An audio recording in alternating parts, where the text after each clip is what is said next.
Okay. Good evening. Welcome to the Committee of the Whole. It's Tuesday, October 7th. I'm calling our meeting to order at 6:30 p.m. And I just want to note that Councillor Clare is sending her regrets for this evening.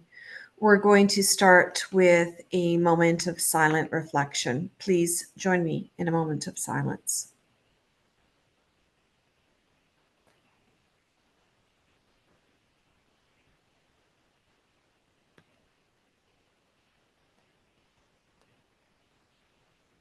Thank you. Just a reminder for all council members to keep their cameras on so residents can view us all on live stream, and another request to staff and presenters to keep the cameras off until it's their turn to speak. And we will remind folks to mute their mics as well throughout the meeting. First of all, I do really want to join everybody who is online for coming to our online meeting, whether you're online here or joining via telephone. Can I please ask the clerk to provide us, first of all, on an update with our in relation to our in terms of our upgrades to the municipal AV project for council chambers before we get started, please. A lot of upgrades on the upgrades to the No, I thank you very much, Madam Mayor, for allowing me the opportunity to provide council as well as staff and the residents with a brief update. So earlier this month, we issued a statement, public release to advise the members of the public that council and committee of the whole meetings would be continuing on virtually for the period of October. This was related to unforeseen circumstances with procuring equipment due to some border and tariff issues. It is an unfortunate circumstance that was outside of our control, and we were as frustrated as I'm sure many of you are. That being said, I do want to share some good news because we did meet with our vendor today, and we have procured all of the equipment necessary to do the upgrade. So they have been working in the back, behind the scenes to get everything ready that needs to be ready. They will be doing a majority of the install starting very soon, and it's going to be in the room and installed. So we are on track to be having our next committee of the whole meeting, which is going to be in November in council chambers with the new equipment. We do anticipate there may be some adjustments over the course of the couple of renditions of the meeting, just to make sure that everything is working correctly and sound and audio as well as video is working correctly. However, we will be in the room. There will be in-person meetings starting November. So we've received all of the equipment, and I really do thank the public as well as council and staff for your patience as we move through this project, but we are very, very close to completion.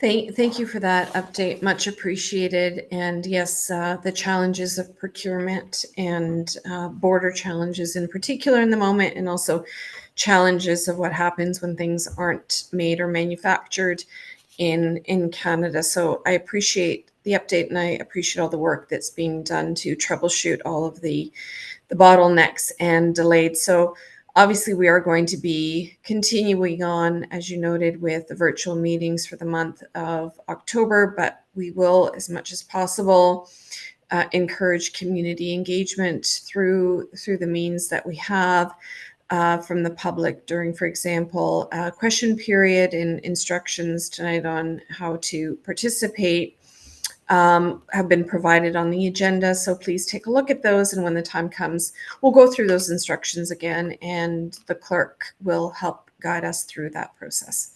So moving on to the land acknowledgement, the municipality of Port Hope exists on the lands of the Mississauga Anishinaabeg traditional territory covered by the Williams Treaties. We honor and recognize First Peoples as rights holders and stewards of the lands and waters on which we have the privilege to live, work, and play, including the Ganaraska Forest and River.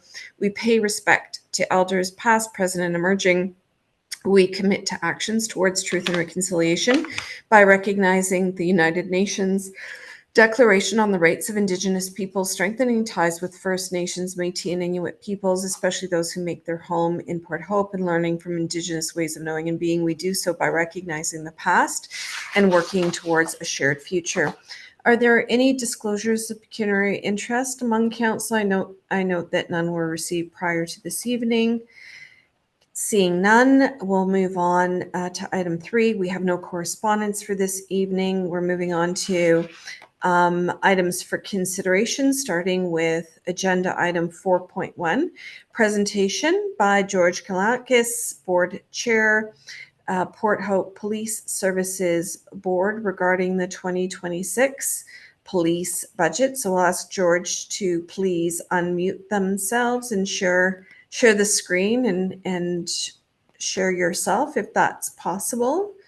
And we will now turn it over. Thank you, Your Worship, and councilors. Thank you for having me for our annual meeting.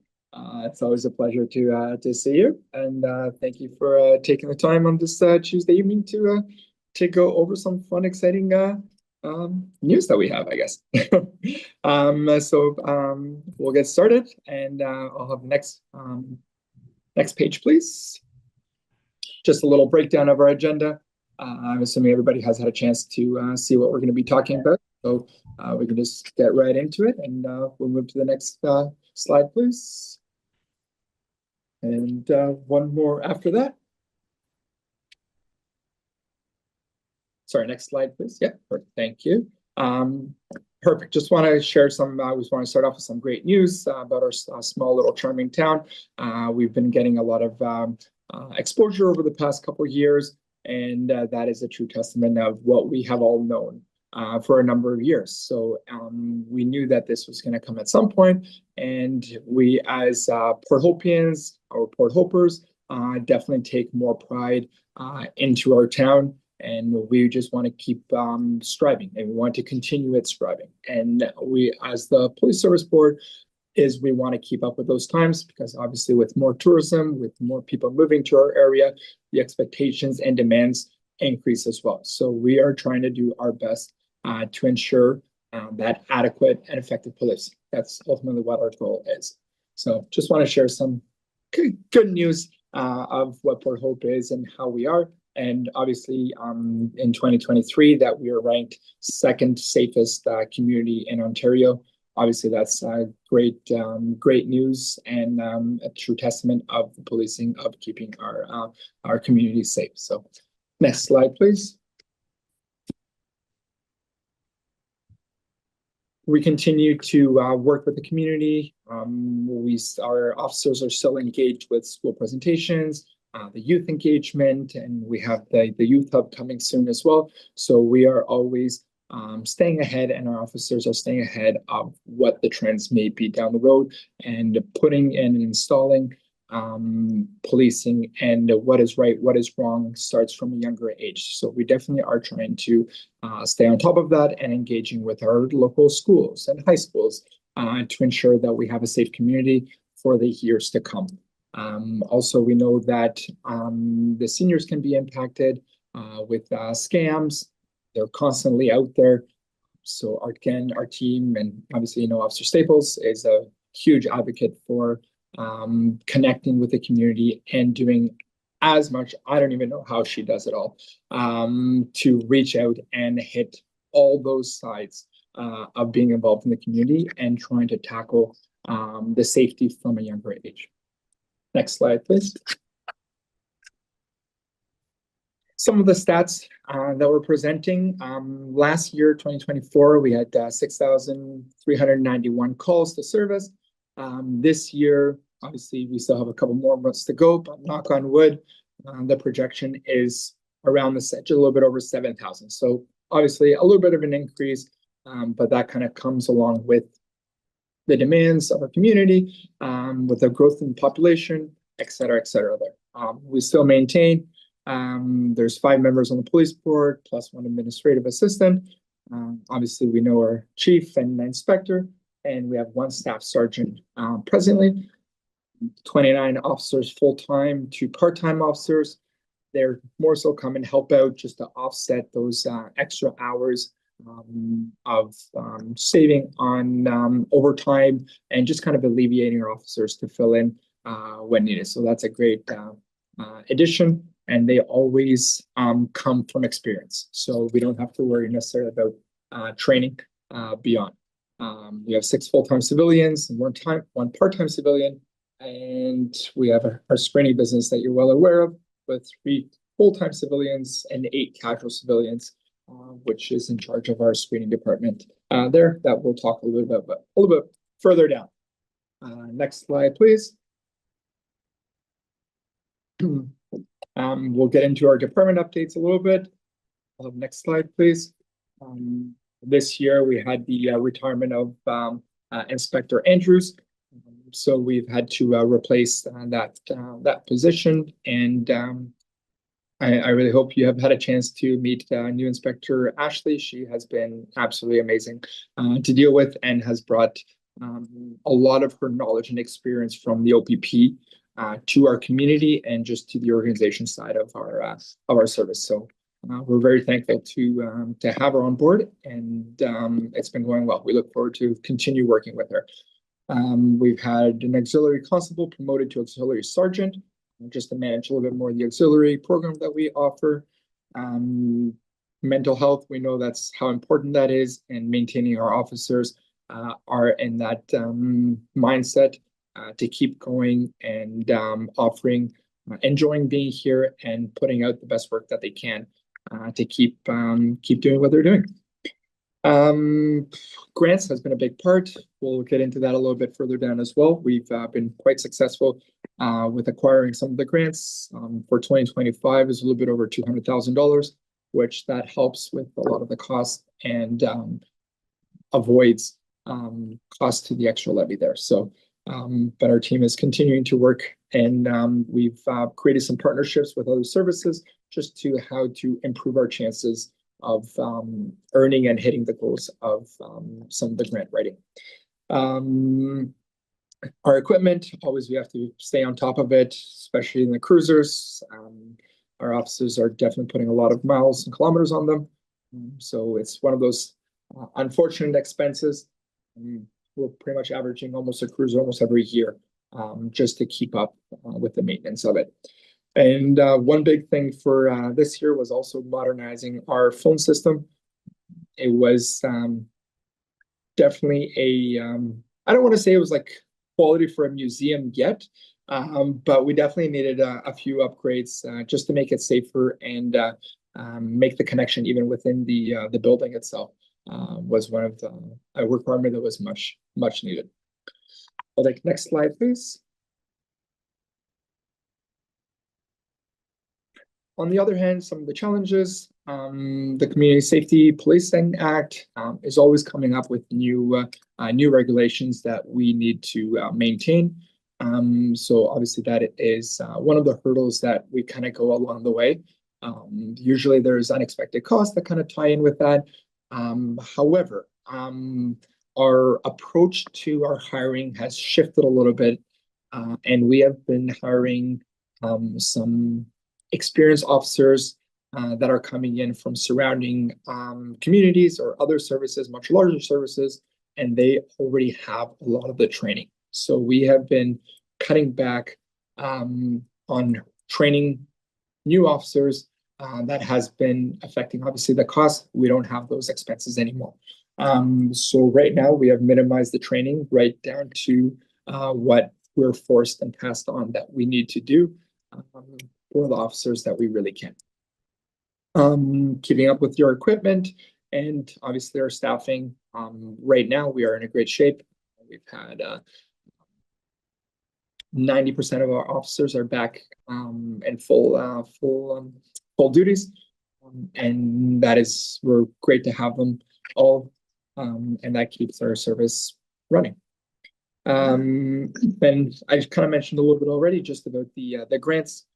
Our team and our director of finance is constantly on the look for other grants that are coming up, and it is one of those things, we never know what is coming up as passed on from the provincial and federal government, but we are always on the hunt to see what we qualify. And as I said, we've partnered with some grant writers that are assisting us in our writing to help us hit those goals and try to maximize it.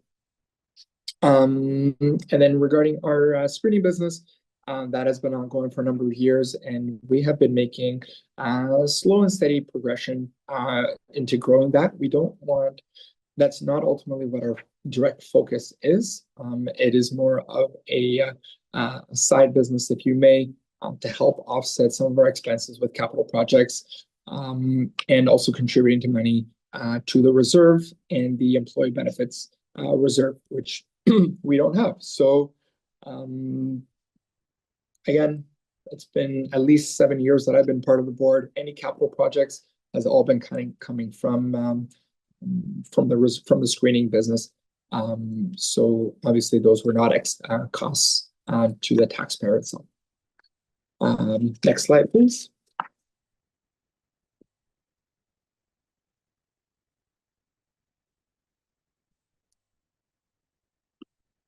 We all know like how important Port Hope is to each and every one of us. There's a reason why we are in this town, why we promote ourselves through this town, and we're constantly looking for different initiatives and how we can strengthen relationships with community partners. That's what Port Hope really strives on. We are small but mighty, and that has always been something that this service has been encouraging, and it's continuing to work in that direction. From our strategic plan, when we were doing our analysis, all the feedback we were getting was how can we connect more with the community and how can we be a part of this community? So that is definitely a big important factor. And that was one of the first conversations that we had during the hiring process, even for our chief a few years ago, was how can we embody the Port Hope service to be a part of the community, and how can we strengthen those relationships? So you'll definitely see that has been a big component of our service. Regarding the requirements of the Community Safety Policing Act, that is fairly newer.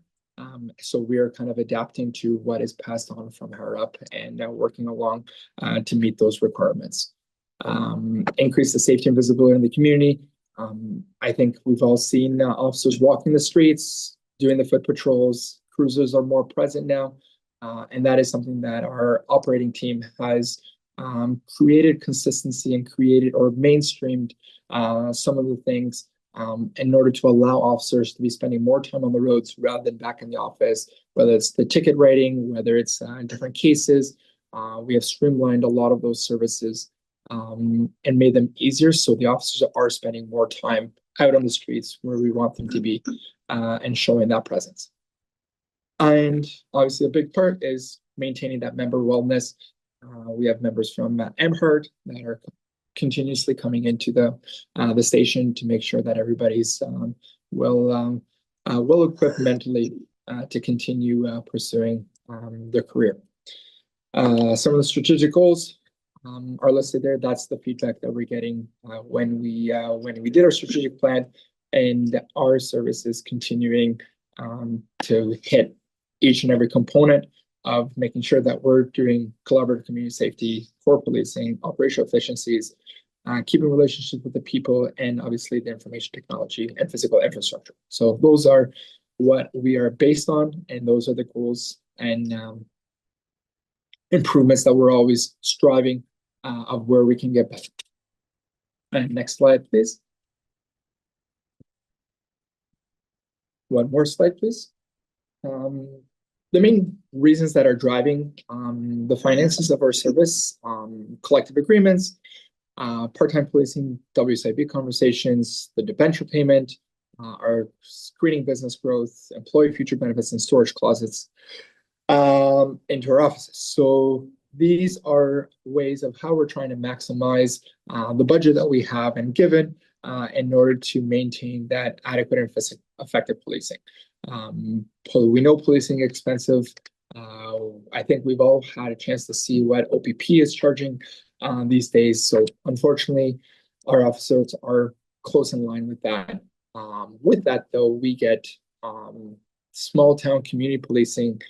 We get officers that care about this community and are heavily involved into the food drives, into the walks, fundraiser walks, or the Camden Cruisers that will go out of their way to be a part of our community and be involved.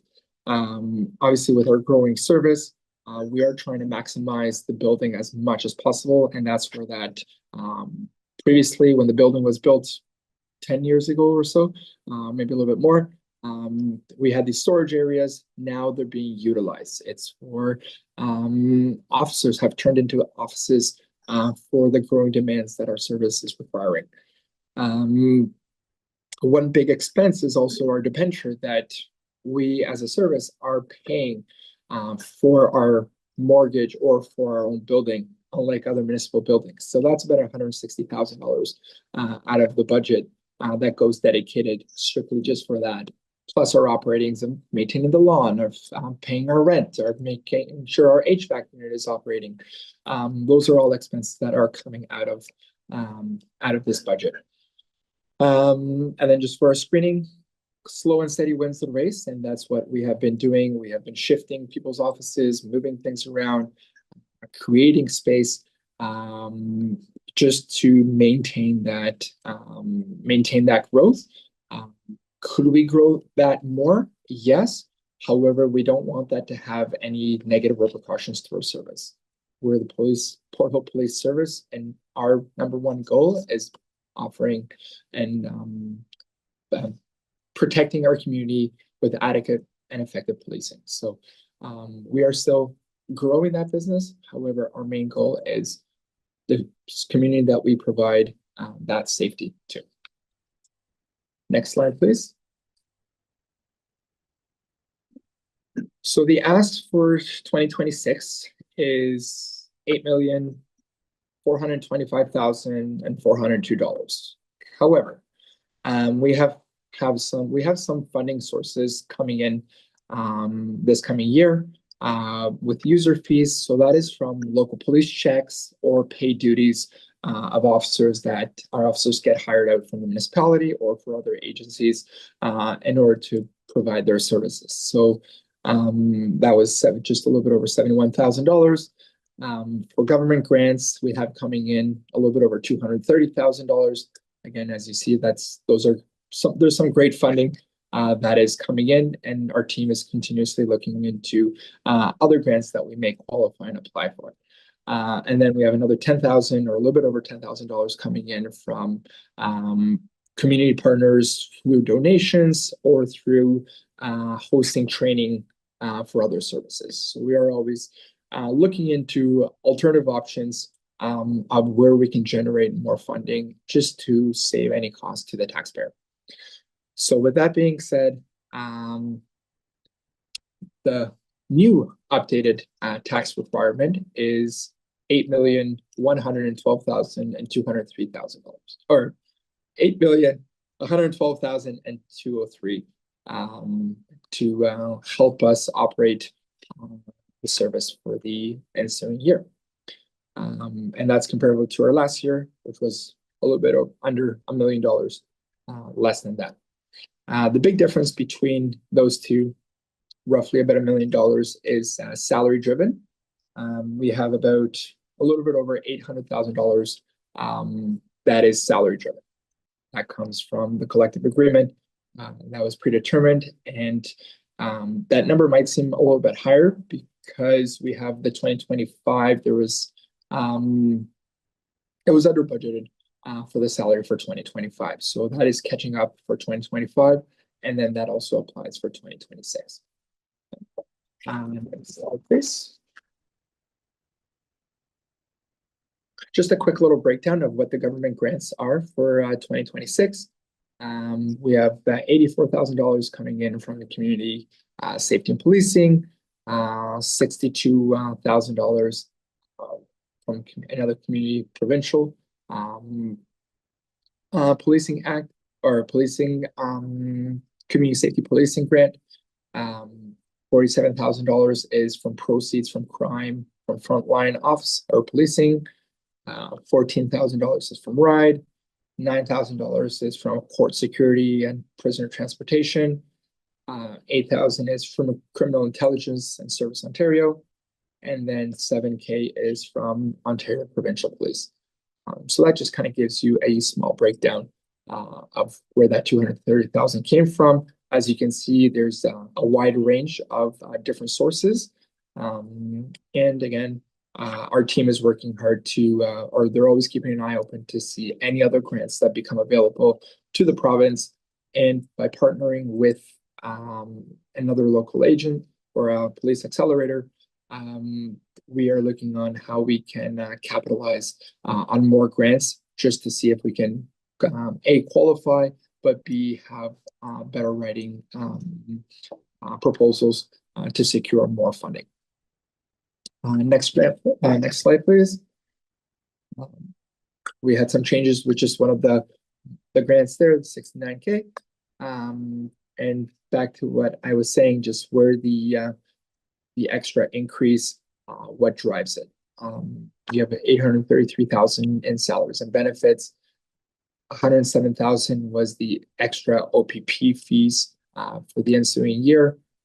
That puts us a little bit over $800,000 in monitoring rural Port Hope, which, my humble opinion, it would be council discretion that we can definitely explore that scenario of what it would look for Port Hope Police to monitor that and maybe even offer a better service.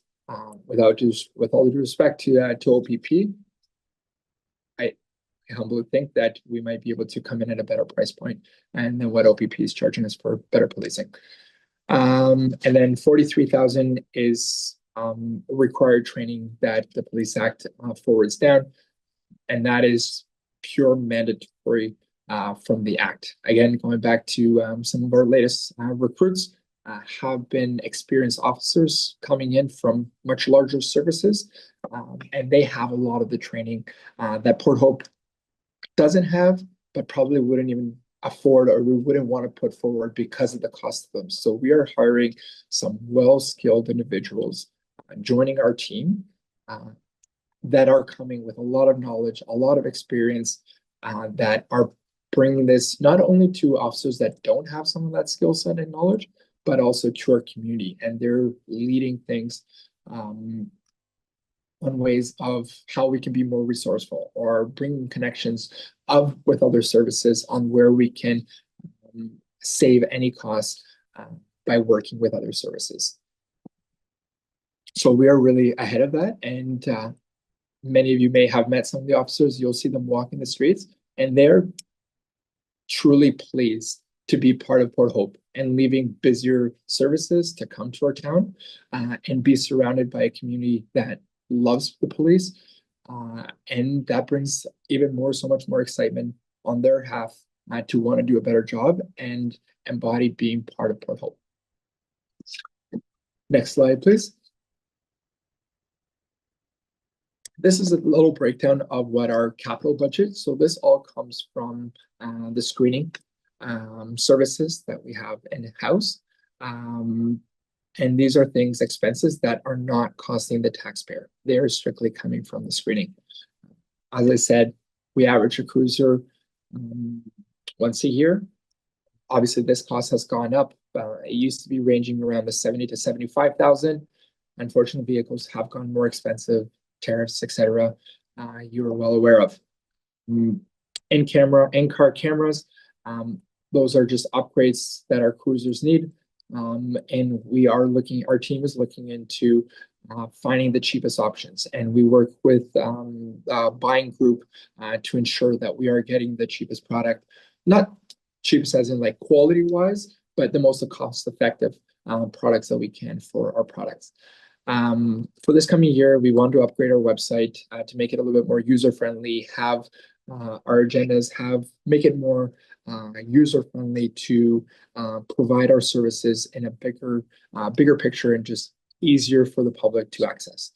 The new furniture and upgrade furniture, ultimately that is just to maximize the space that we have to provide our officers with the space that they need and to upgrade our screening just for us to continue to grow there.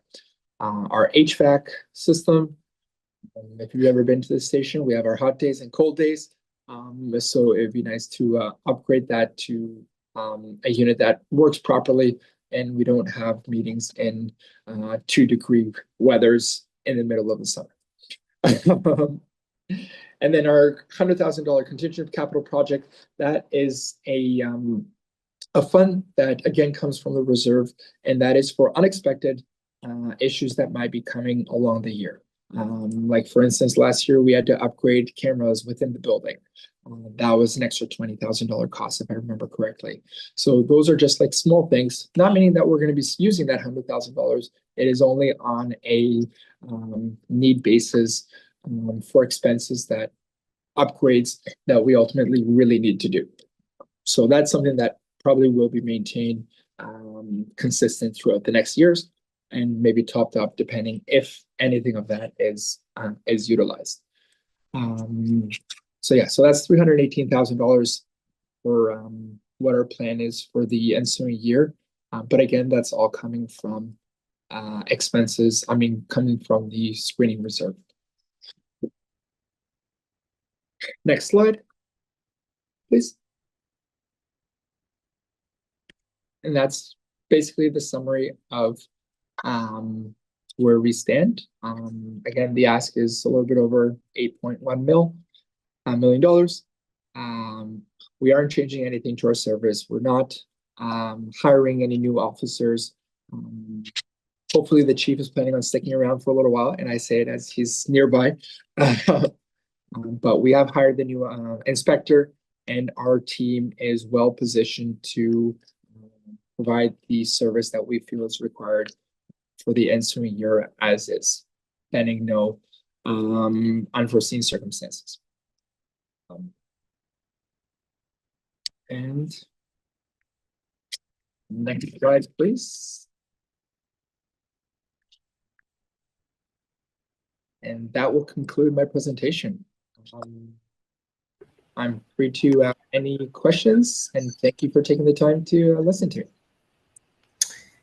Thank you, George. Thank you for that thorough presentation. And just want to obviously highlight a few really important things. First being that, you know, we are ranked the second most safe place, and that is very important. I also want to congratulate the police in the different hirings that have occurred this year in terms of strengthening the team, and in particular the new inspector is really top drawer. I think has really made an imprint on the entire culture of the police. But I'm just going to start off by asking a very timely question, and I can see my colleagues have their hands up as well.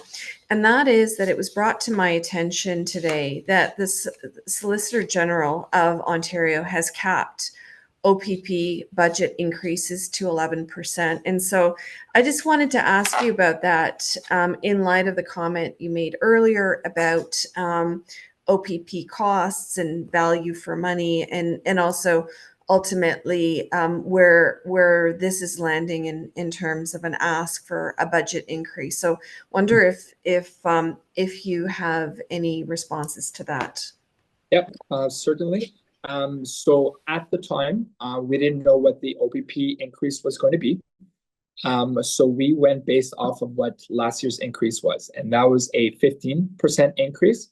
So we have over budgeted in the ask there. However, with that being said, we didn't feel comfortable adjusting that, especially so soon to the presentation, because we know that there's going to be some extra increases through the screening. So we feel that's going to self-balance it out there in the screening with Owen Sound or the call-in. Pardon me? The communication center is the right terminology for it. So that hasn't been accounted for in that 11% increase. 11% is strictly for that OPP. So there are still some uncertainties of exactly where it is. And that's why we didn't make that adjustment in the ask directly to the OPP fee.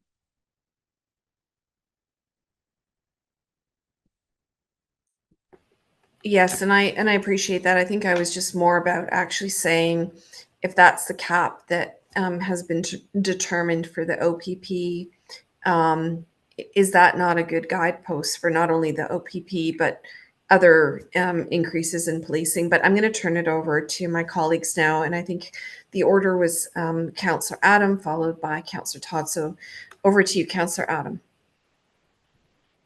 Thank you, Madam Mayor, and thank you, George, for your presentation. Really appreciate that.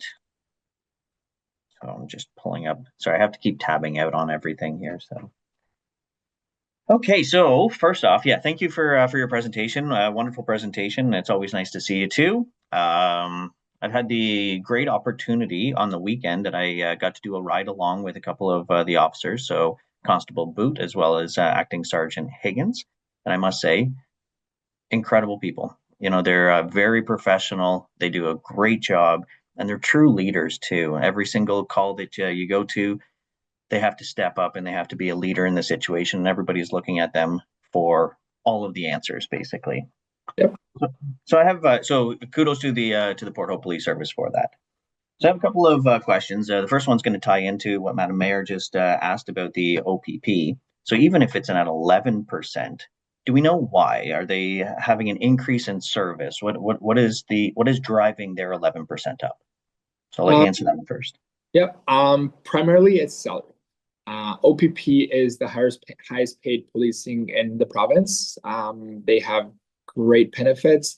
Their pension plan is based off of their top 3 years rather than the top 5 years that would be in small town policing, or should I say community policing. So that obviously drives their wages up quite a bit. So that would be the predominant driver of that increase. Last year, we know we were hit with a 15% increase, which we know is huge for especially a small service in a small community like ours. And I know it was salary driven because they got a big bump into their salaries. It was definitely salary driven. And okay, thank you. Yeah. So maybe you're completely right that it's time for us to look at Port Hope policing then. It is unfortunate, but it's also, policing is expensive, and obviously we know the challenges that policing is facing nowadays is much different than what it was 10 years ago, 15 years ago, even 5 years ago. We are seeing how communities are changing, or how the GTA is slowly expanding even further, and it's right at the outskirts of Durham. Like, we are seeing these challenges that are obviously continuing to drive expenses. Thank you for that, George. Really appreciate. Now I'm going to ask you a question that you may not have the answer to. So when an officer pulls somebody over for, let's say, a traffic stop, and they are giving let's say, a speeding ticket, a provincial offense. Yeah. Does the municipality get any return from the provincial offenses that they give out? Based on my understanding, the municipality does not get any of that. I think the director of finance might be able to help us a little bit more through town hall. I know there's a little bit of a breakdown that some of it is supposed to be going towards the municipality and some is to be maintained with the province. They have operating costs that they need to cover with offenses at court, with staffing, court administration. So a lot of that, those expenses go towards that, which leaves the municipality with very little, if any, trickling down to us, unfortunately. And maybe if Director Baxter wants to chime in, if that's okay, Madam Mayor. Thank you. So through the mayor, that is correct. So for tickets, as you mentioned, in terms of speeding, those go to the provincial offenses office that the county runs. And then they retain any of the revenues and use that to offset the expenses of running the office. On a similar note, as the board chair made reference to, there are other revenues. So when we look more internally, I'd say generally things like parking, right? Or things that were issued by our municipal law enforcement officers. Those go 2 routes, right? If individuals pay that directly to the municipality within the required time frame, then we retain that those revenues directly. Once it hits the next timeline threshold, those move to the provincial offenses office. and the county, through the Provincial Offences Office, then collects those. They do retain an administration fee, but then as they collect them, the funds then come back to the municipality. So generally think about it, if it's parking or something done by our municipal law enforcement, even if it goes through the POA office, those revenues come back to us. Generally, if it's run through policing, they don't. So just to follow up on that, but we pay our officers to give out these tickets. Is there a process to ask for portion of that back to the municipality to offset our costs? No. Okay, thank you. Is that all your questions, Councillor Adam? Good for now. Thank you. Councillor Todd. Right. Thanks very much. And I do have a few questions. Are you okay if I ask a few? Yeah, thank you so much. Hi, George. Thank you for the presentation. Good to see you as always. I've got a few questions regarding the presentation. One is, when we're looking at the training costs, appreciating the fact that we've got to get this training done, is there any possibility of sharing any of these costs with other municipalities? Is that opportunity available to us? Sorry, just repeat with sharing that with, sorry? Yeah, with other municipalities. Is there an opportunity to share those costs? So right now we have, our officers are not training in services that other municipalities that offer, that they also offer, and that's kind of part of us sharing the services. So for instance, like, we're not training a K9, or we're not focusing on those things. We have one officer that trained in forensics. So now other municipalities are using our person for forensic analysts. And then in return, we get to use some of the services that we don't offer in-house here. Okay. The specific training from the CSPA, that is dedicated to our officers, that we can't really, we need to have that trained. All our officers need to be trained for it. It's not just Right. a member per se. Yeah, okay. No, I understand. Thanks. Is all of when we look at the labor increase, is all of that related to the collective agreement? Correct. It is, okay. And can you elaborate a bit on the new requirements under the Community Safety Policing Act? You mentioned it in the presentation, but can you give maybe some of those? You're really putting me on the spot there. Okay. If the case is no, I can't, but I can get back to you, that's fine too. But I was gonna say, Chief can definitely elaborate a little bit more. He would know the act, and what requirements are further needed there. So he can definitely elaborate a little bit more on that. Okay, great. I can follow up with him. And then the last question I had, in the presentation, we talked about, you had mentioned key metrics, and of course, I love a good metric. And I'm just curious as to whether or not, like what are the police services success metrics?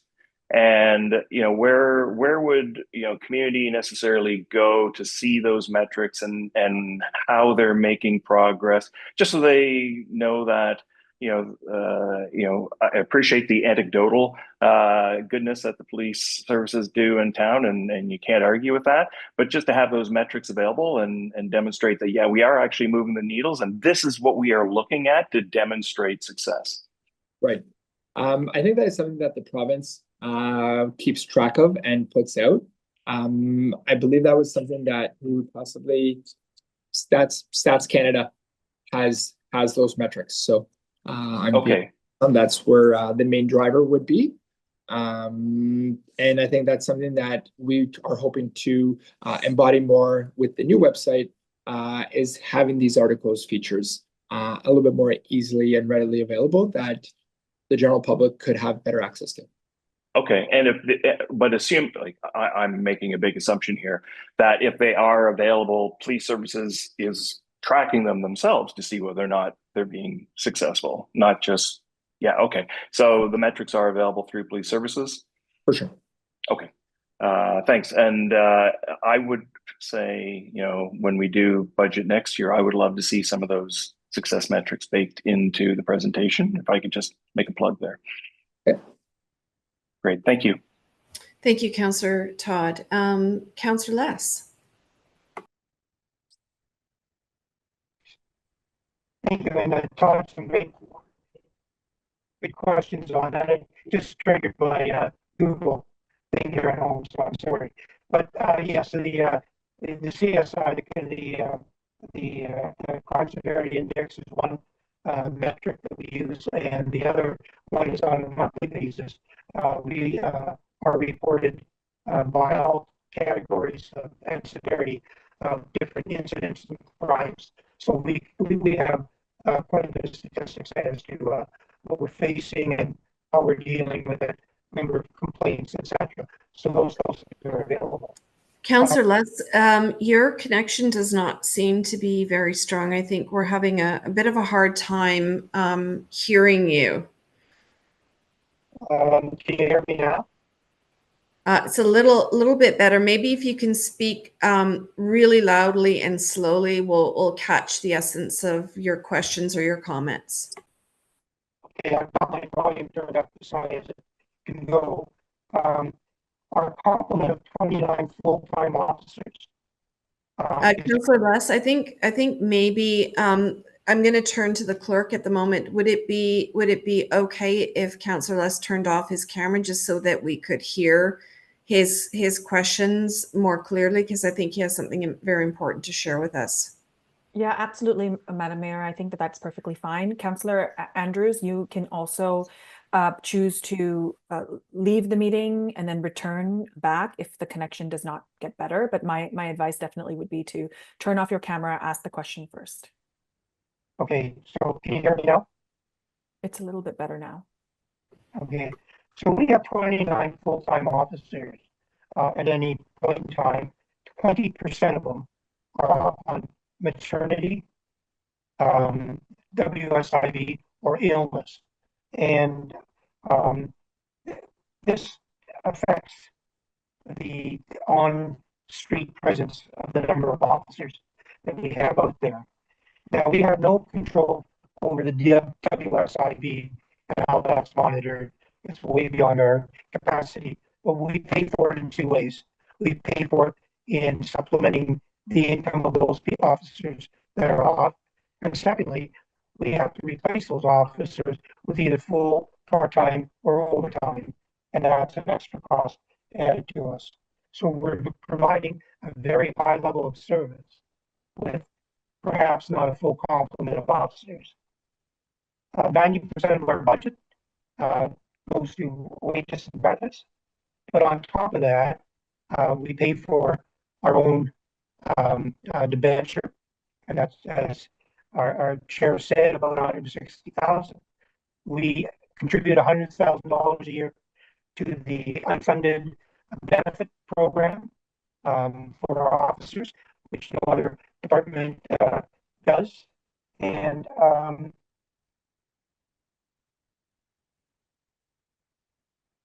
all our capital expenses are paid through screening. So we're providing a lot of other things in our complement of services that sometimes aren't reflected in the budget. Thank you. Thank you, Councillor Les, for those comments. I also see that Councillor Darrell has his hand up, and I believe Councillor Adam also wanted to return for another round of questions. So turning it over to you, Councillor Darrell.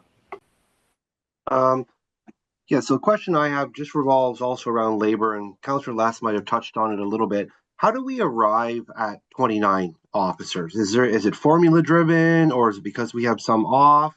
Can you elaborate a little bit on that? Of course. So there's certain restrictions and demands, or not, I shouldn't say demands, that we're regulated to have 4 members in a platoon, and then 3 members overnight. And those are regulations that come from the CSPA. So it's just hitting how can we complete a team to have 4 officers per shift, right? And then we have obviously different shifts throughout the week. So it's just fulfilling the team that we have there. Previous years, there were times that we only had 2 officers operating at nighttime, which was leaving us very vulnerable in case of an emergency. And knock on wood, I like to say that we are a safe community and we want to make sure that that maintains. However, the ripple effect that was having a mental impact on our officers, especially if there's only 2 working at night and there is an emergency, both officers are tied up into that emergency, one as a backup, right? And we've had incidents where an officer gets called into an emergency and the other officer is on his lunch break, and that leaves that officer very vulnerable. So now, with the fleets that we have been able to meet those bare minimums, and that we have 3 officers at least on nighttime. So at least if there is an emergency, 2 officers are handling that emergency, and that leaves still 1 officer to maintain the safety of our community and patrolling and being there as an extra backup, or giving that opportunity for an officer to have his lunch break that he is entitled to, because that obviously causes extra as well, right? 12-hour shifts can be quite long. So just ensuring that our officers are maximize, I don't want to say maximize, are getting the right that they get for a safe shift. So yeah, so I wouldn't say there's a formula, but it is in order to fit the schedule based on the services that we offer and to fill the platoons. This is the number that we have come down to. Thanks. That makes sense. Thanks. Yeah, of course. Thank you. And back to you, Councillor Adam. Thank you. Something that just kind of crossed my mind as we were talking, and I'm not an accountant, so I don't know if this can be done, but there's the debenture, right? The debenture was for a capital project. Should that not be maybe paid for through the capital, so through the screening reserves? That is something the Director of Finance might be able to help with and direct how that gets handled. Can I see it as a potential? Yes. That would mean just less funds being raised for the employee benefit package, putting into the policing reserve, which we all remember what happened 2 years ago and how that money was deplenished with the cyber attack. So it was those funds that helped offset that expense. So it would slow down just the process of how that grows, but could it be allocated out of that? I could see that happen. Director Baxter? Thank you. Councillor Last, did you have your hand up and did you take it down? Are you going to have to unmute yourself?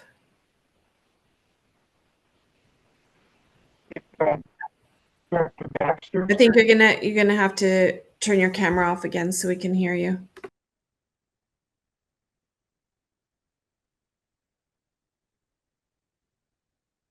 Yeah, sorry about that.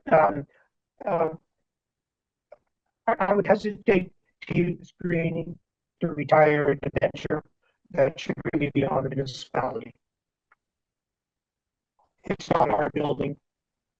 If we ever vacate it, we go back to the municipality, so it should really be on us to fund it.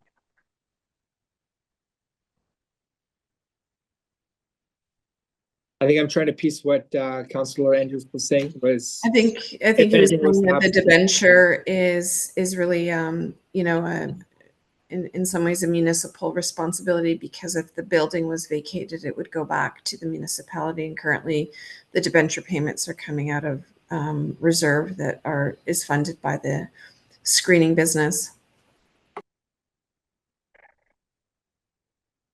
Any other? Director Baxter. Sorry, first I do just want to clarify. So it was just suggested that the debenture payments could be paid for out of the screening reserve. I do want to clarify they're currently not being paid for out of the screening reserve. That part was just a suggestion. From our provincial reporting requirements, right? It is a police building. So just like all of our other buildings, we do attribute any capital related debt to each of those service areas. And for police specifically, the building was built for the Urban Port Hope Police Service. And if we were to move that cost from being part of the Urban Policing Service, it would become part of a common cost, right? And therefore, our rural residents would end up contributing towards the debenture payments for the Urban Policing Service. So I would caution against making that change. Thank you, Director Baxter. And of course, that holds true if we maintain the current model that we have. If we move into a different model, it might be a different conversation for the future, to be certain. Any other questions or comments from council? I've got one more. George, if you can just clarify what the 100,000 under contingency is for, if you can just clarify that for the audience. Yeah, that is just an emergency access. If any unpredictable costs arise throughout the year, instead of coming to council 2 months into the year, that all of a sudden we need to new security cameras. I'll give that example because that's what happened this past year. We needed to install security cameras within the service just to monitor in the hallways and more so our storage units. So that was a between $20,000 and $30,000 investment. So obviously that was something that we hadn't planned for. It wasn't something that we had included in our operating or capital expenses the previous year when I made the presentation. So it was just a fund that we would have access to for anything unpredictable showing up. Not saying that we're planning on spending that or anything. It was just purely for any capital expenses required throughout the year or were mandated or felt were needed for any improvements within the service.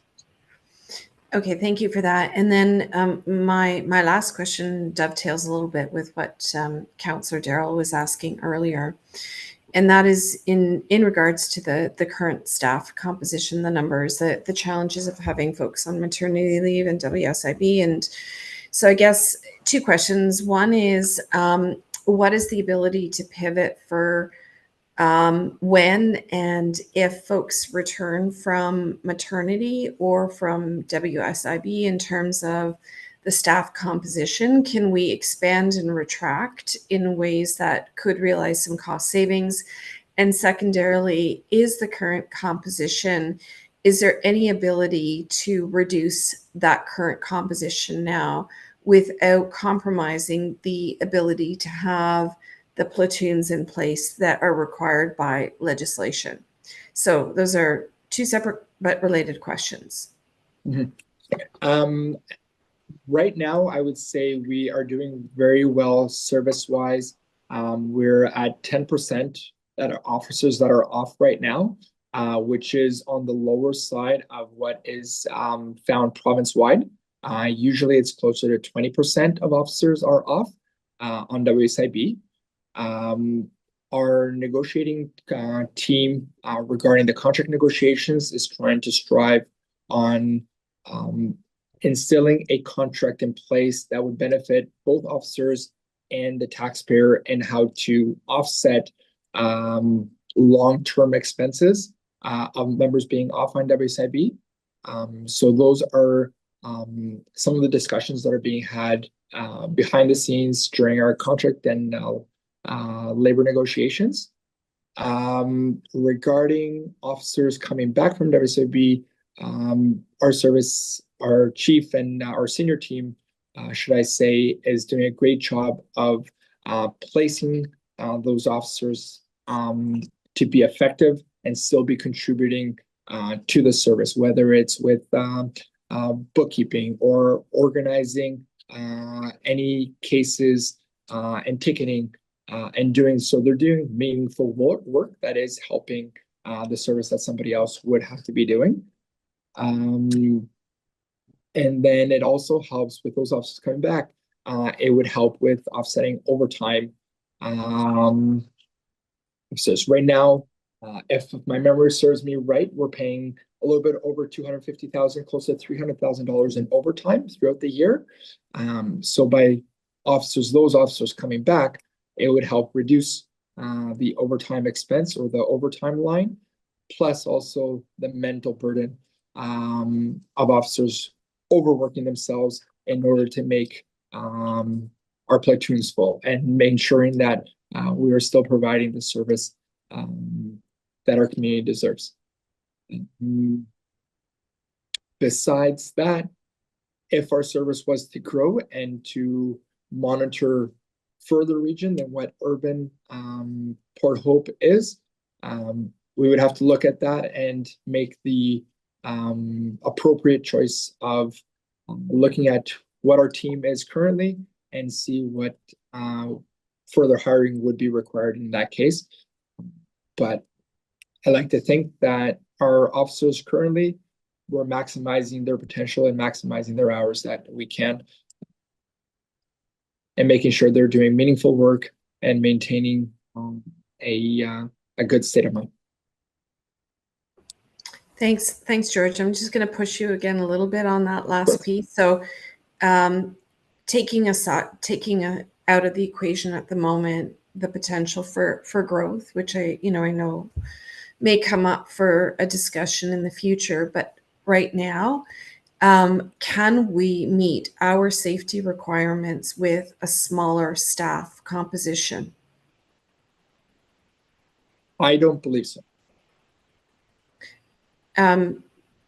Okay. And the reason why I say that is the latest hires have been to meet the requirements of having 3 officers at nighttime.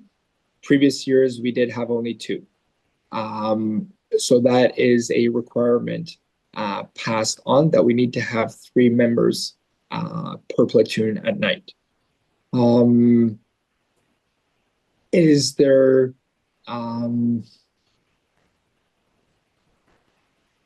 I think every officer is being utilized to their full potential. So I don't see any costs. If we were to reduce our team to less officers, it would be costing us more in overtime and burnout because the other officers would be working more to make up those hours and cover those shifts.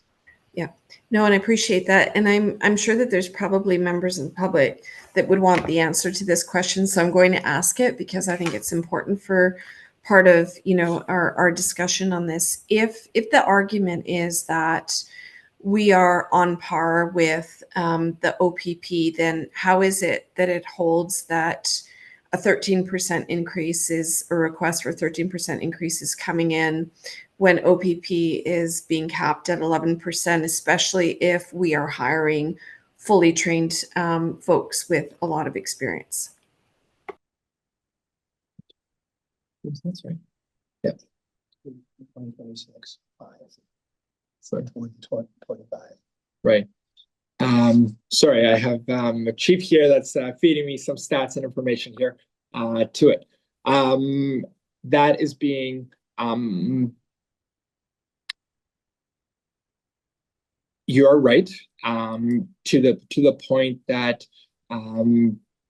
there is a cap that OPP is putting. However, they have already settled their agreements, and the level of policing is not the same. OPP does a drive-through kind of policing service. We are fully embodied into to the community and having the outreach with our schools and having the outreach with our community and community partners. So the way that I see that, we are offering a much better service that is more thorough through our community. And the stats show Port Hope is the second safest community in the province. And that is a testament of the policing that we're offering.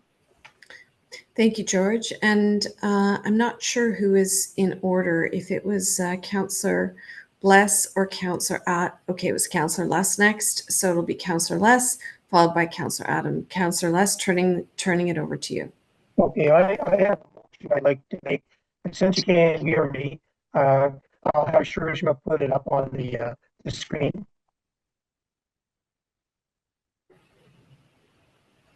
Okay, and while she's doing that, Councillor Less, are you okay if I just ask Councillor Adam for just a final question or comment, just so we can move towards the business of motions? Absolutely. Okay, so Councillor Adam, I'll just turn it over to you for just 1 sec before we consider what's on the screen.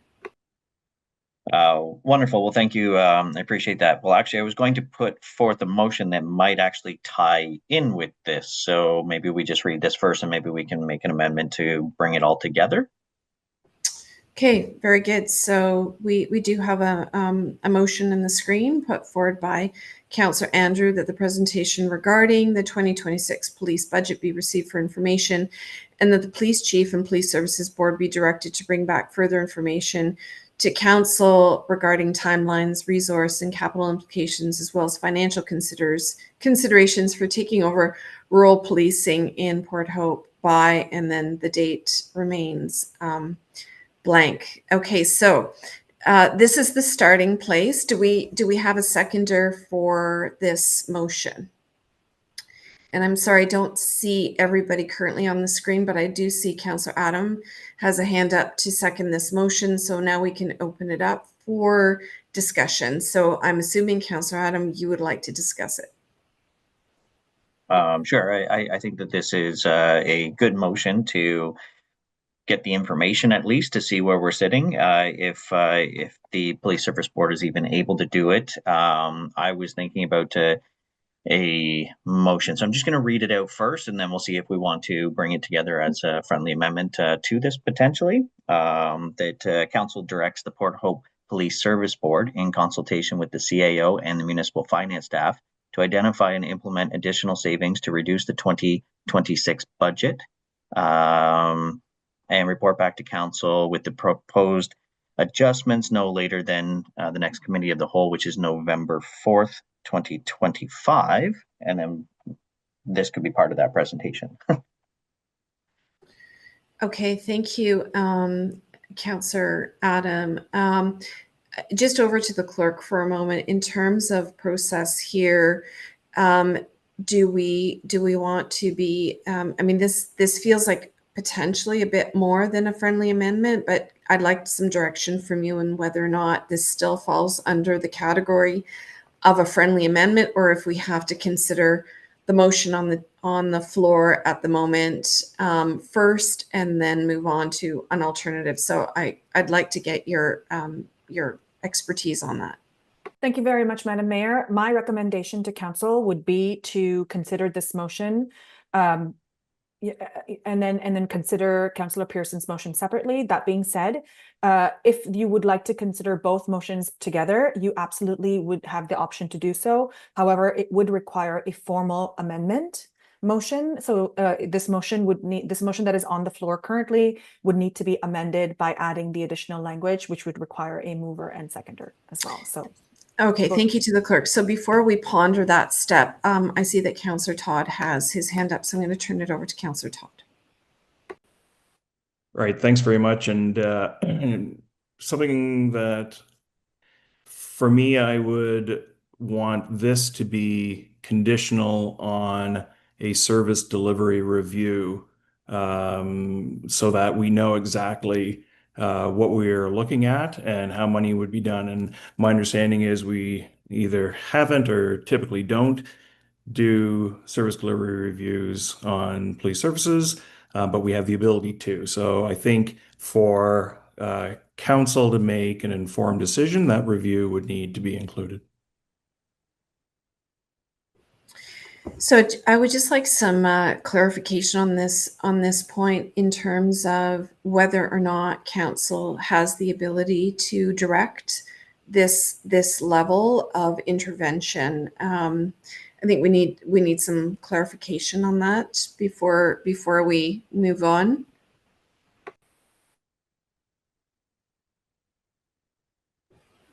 and maybe I'm looking to either the CAO on this or back to George, and I know the chief is also with George. So through your worship, I'm not sure the council has the ability to direct the police services what to do. They can strongly suggest to the board that a service delivery review might be appropriate, and provide the funding for it through the operating budget. We'd have to, estimate a cost of that to have an inclusion into the budget, but we can explore that one and to the chair of the board or the chief if they have any thoughts on moving forward with the service delivery review. If they've seen it in other municipalities, that might be very helpful, the approach that was taken there. Thank you to the CAO. Deputy Mayor. Thank you. So I'm just as a member of council, I'm sort of shocked by this, and I just think that this will echo throughout the community. I don't think that we have any preparation whatsoever of communicating this. It's not. I understand and I appreciate where you're going with this, but I'm feeling very vulnerable that we're bringing such a significant request forward like this at this time. So I'm just I don't know how to navigate that. I just feel very vulnerable about bringing this huge conversation forward right now in this manner with this short timeline. Thank you for that comment, Deputy Mayor. I want to go back to the CIO for a moment, because obviously we have larger budget deliberations that are going to be upon us, and we're having a certain goals and aspirations of where we might land. And I'm just wondering whether or not you might be able to tell us a little bit about the process thus far in terms of other budget lines for the municipality, and which way that you're trying to steer the ship in terms of an increase to the tax levy, and whether or not this is in line with those increases. Thank you, Mayor Hinkinski. We are deep into the budget process. We have significant pressures, just as the Police Services Board does. Our targets are we don't have formal targets put forward. We are trying to keep the tax levy as low as we possibly can. We have had significant pressures in salary as the police have as well. That is one of the key drivers for us. We are actually at the point of looking at service level changes to achieve a reasonable tax levy increase. And be mindful as well, there have been some pre-budget approvals in advance of this budget presentation, particularly on the capital side, but we do have significant pressures across the board. So we are, I'll say, turning over every stone and not leaving anything not looked at or reviewed to see if we can, come in with a substantial tax levy. We're significantly too high, and we're trying to bring that down. So we're taking all efforts, all hands on deck approach to bring the tax levy down, and we'll be presenting that to council in the next several weeks. Thank you for that. Back to Councillor Les. I don't see any harm in providing a delegation from the chief and from our inspector, who's very familiar with the OPP, by the way, and give us the pros, the cons, and the possible costing of taking over rural policing. I think it's just general information that we should put out there, and then we can go through all the necessary steps with public review, etc., if it comes to that. But to ignore information that is readily available, that would be professionally prepared, I think it should be presented to council. Thank you for that, Councillor Les. I want to come back then to see how we can move forward on the motion that's in front of us, as well as what Councillor Adam was commenting on in terms of our friendly amendment. And the other thing that strikes me is I wonder whether or not we need to separate these out into two separate motions, not to conflate them, because for example, if we do have a motion to bring back further information about taking over rural policing in Port Hope by a certain date, I would also want to add that that should be in line with where OPP is capping out, because it wouldn't make sense to increase services in the rural area if it's going to cost more than an 11% increase. So I wonder if Councillor Les, would you be comfortable if we started in the sense with at scratch point and do two separate motions so that we can deal with these issues in two very distinct ways, which I think might allow some of the amendments that Councillor Adam is proposing and just what I'm wanting to propose in terms of this second motion in relation to the announcement made today by the Solicitor General. Yeah, I have no fixed thoughts on it. I'd be happy to incorporate Councillor Pearson's into this, or I could do separate, whatever is the will of council. Okay. Okay, I've got a couple more hands up, so I'm going to go to Councillor Adam and Councillor Todd briefly. Thank you. I was just thinking for this motion, basically, if we do it in two separate motions and we just remove the presentation regarding the 2026 police budget be received for information, so leave that for the other motion, and then this is just a different motion of the council directs the police chief and the police service board to blah blah blah blah blah. Okay, I see the clerk's got her. Do you want to hear all the comments first to the clerk, and then we can let's try to just hear from everybody so we don't keep going around in circles, and then we can land somewhere that's positive. Councillor Todd, and then Deputy Mayor. Thank you very much. I agree, splitting this out. I think we can stay focused on, the task at hand. I'm curious, and perhaps, after the deputy mayor has spoken, if the clerk would like to weigh in, should this not be presented to council as a notice of motion at a future meeting, so that we can have the time to draft it properly and give some consideration to it like we normally do? And turning it over to the deputy mayor just for her comment.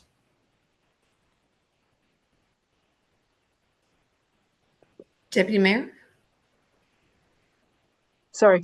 Not a whole lot. I was just going to ask for a recorded vote on this, but if we do send it as a notice of motion, if that's an option, and put it on an agenda, then I would be more comfortable with that, and I wouldn't necessarily ask for the recorded vote in that circumstance.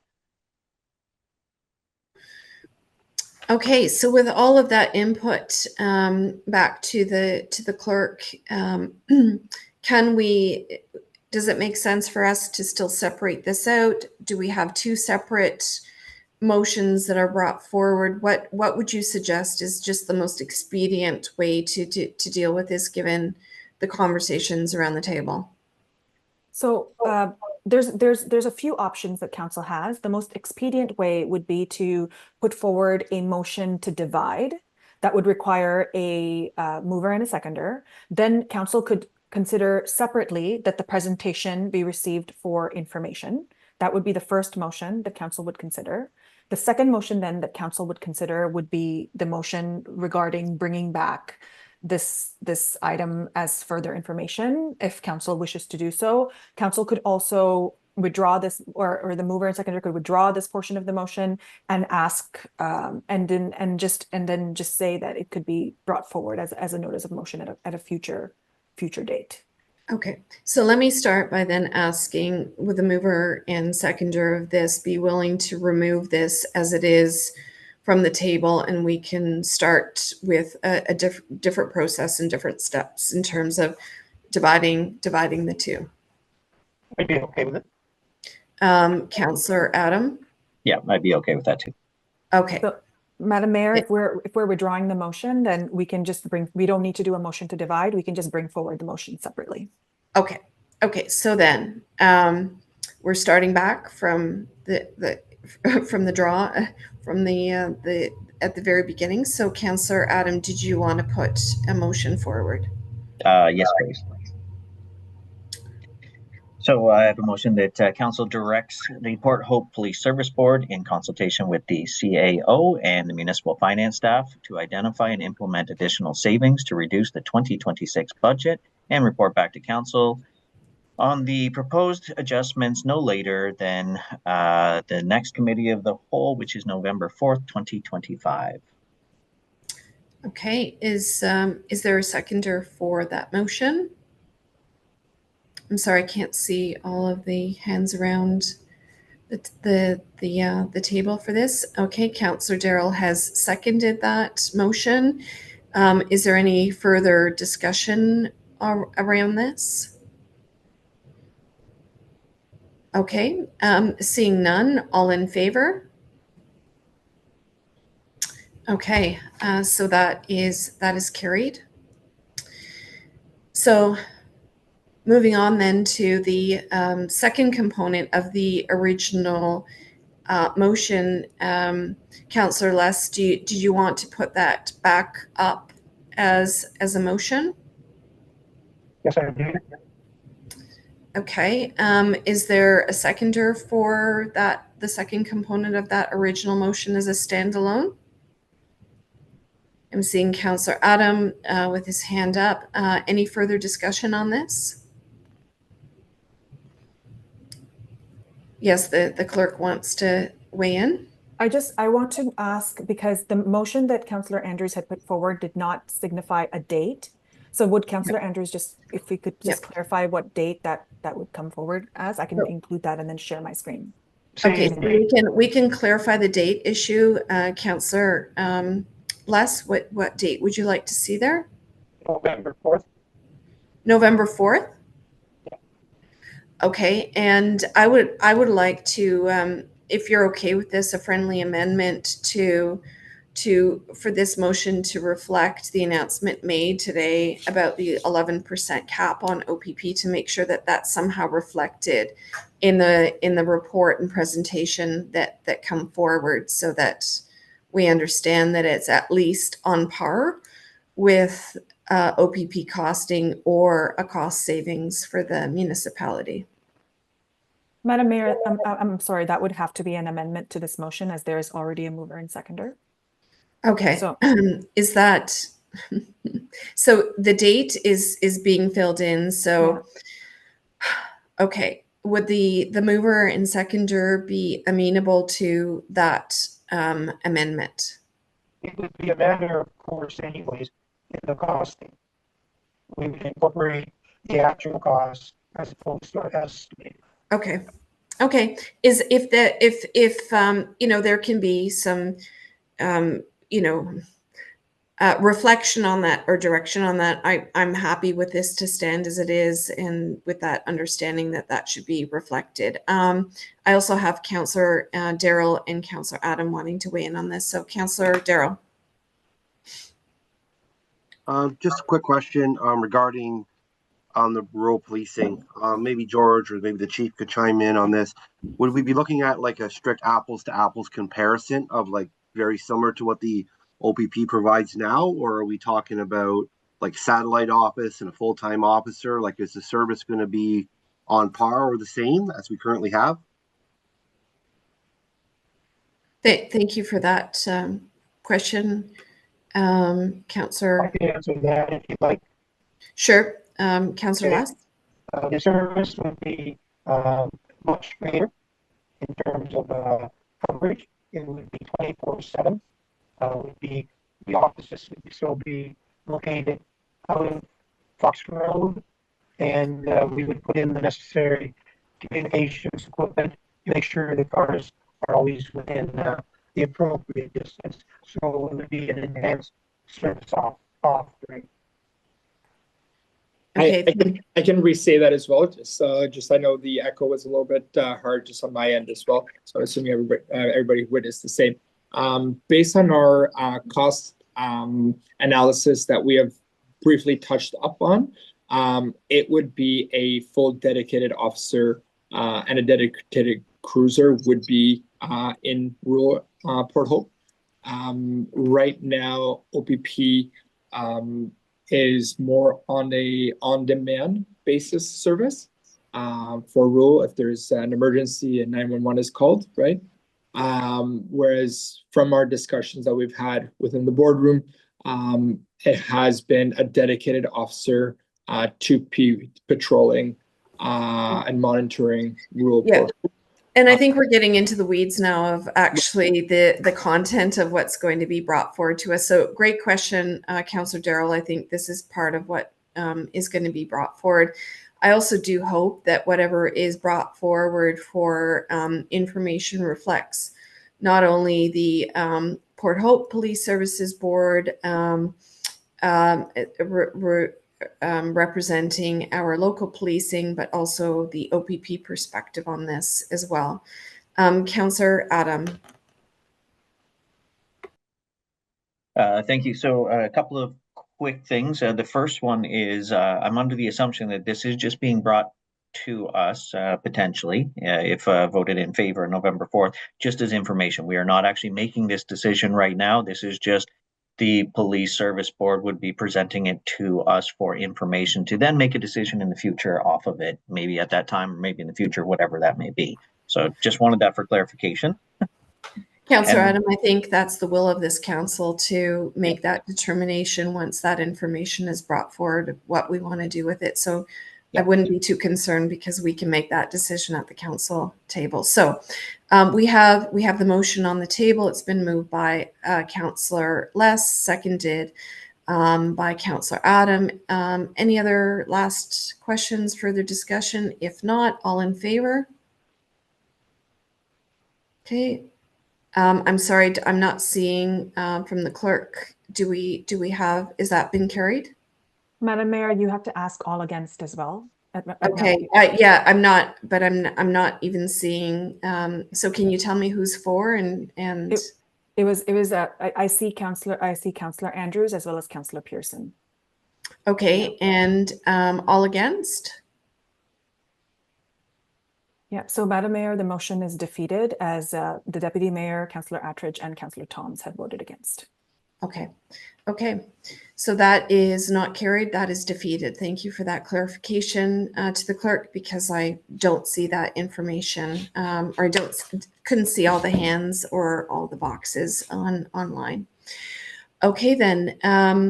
Thank you very much. That concludes what we've got in front of us in terms of this particular presentation.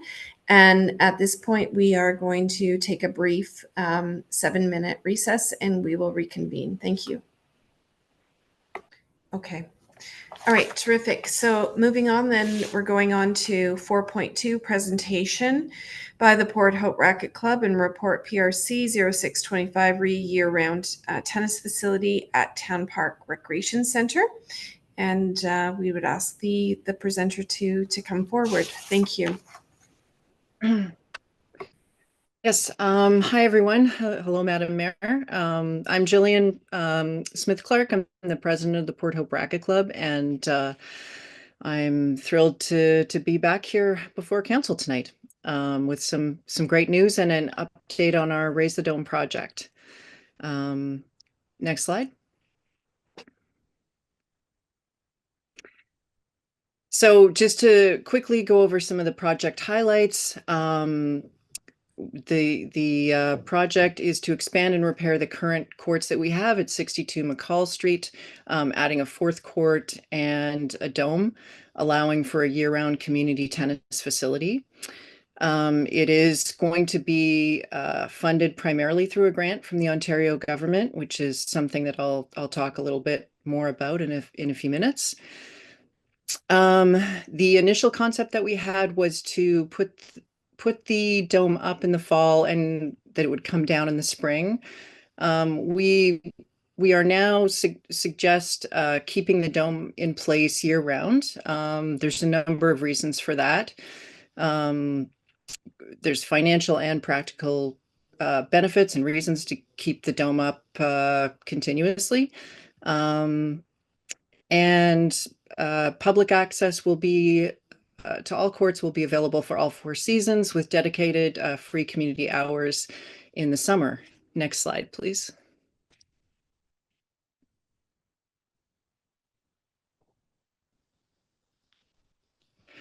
So just to give you a quick history, you may remember when we presented before, but so we originally had an opportunity a few years ago to acquire a dome that fell through, but we had progressed quite far in the project, and the club continued to work towards bringing year-round tennis to the area and to explore different ways that we could do that. So the majority of the groundwork had already been laid, including a geotech survey, the design and engineering required to obtain a building permit, which we went ahead and applied for, and subsequently received. And we continue to source options for both funding and for a potential operator for the facility. Next slide.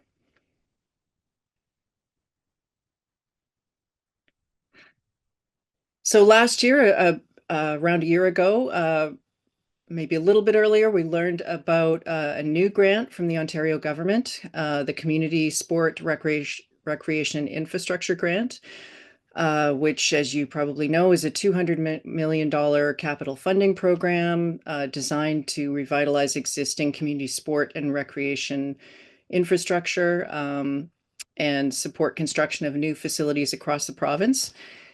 So with the support of the municipality of Port Hope, Tennis Canada, our membership, the wider tennis community, we went ahead and we applied for the grant. Next slide.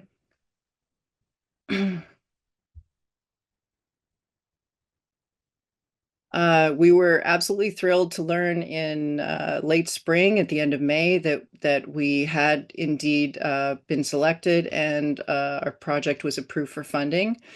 It was incredible news, and we are the recipients of just over $680,000 under Stream 1 of the grant. So as part of that, together with our partners, we will work to, as I said earlier, revitalize and expand the existing tennis courts, bring a dome to Port Hope to cover those courts, provide a year-round tennis facility on the site, and ensure that there are always dedicated community hours and access to that facility. Next slide. And our partner in this is, we're thrilled, very happy to be partnering with an organization called the Supreme Court. Everyone loves the name. I have someone here from the Supreme Court tonight too that can chat a bit more and answer any questions if that's needed. So to back up, while we were applying for the CSRIF grant, we were simultaneously looking for a partner, and we found the Supreme Court. They're an amazing group, award-winning and experienced operators. They're headquartered in the GTA. They currently operate other facilities around Toronto and one in Arizona. They have a great track record of providing affordable tennis and an excellent certified teaching staff. And yeah, we also really, their vibe and their mission really resonates with us. I think they're a great fit for our community and for our club. Next slide.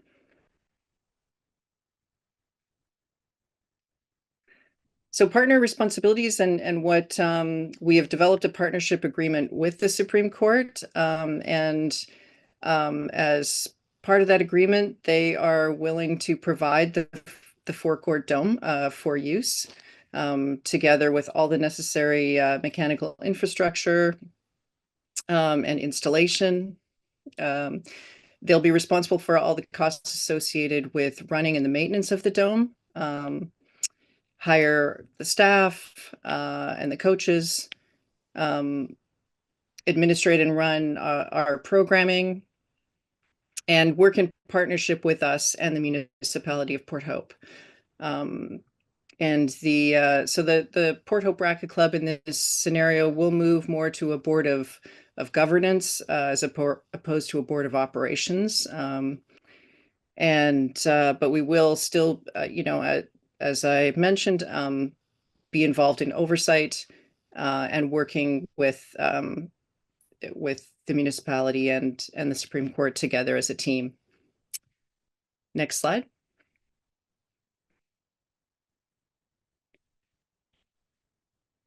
Yeah, so together with the Supreme Court, our vision for this project is to provide, as it says on the slide, an extraordinary and affordable community tennis experience,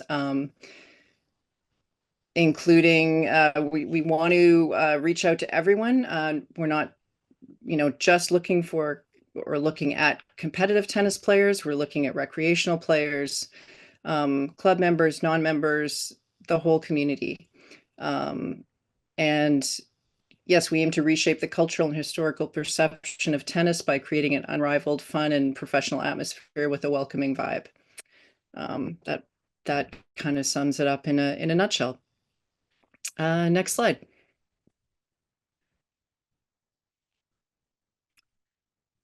Public access. I know this is something that councillors will likely have questions about. There will always be community court access year round. There will continue to be dedicated times in the summer season that will probably be similar to the current the current structure.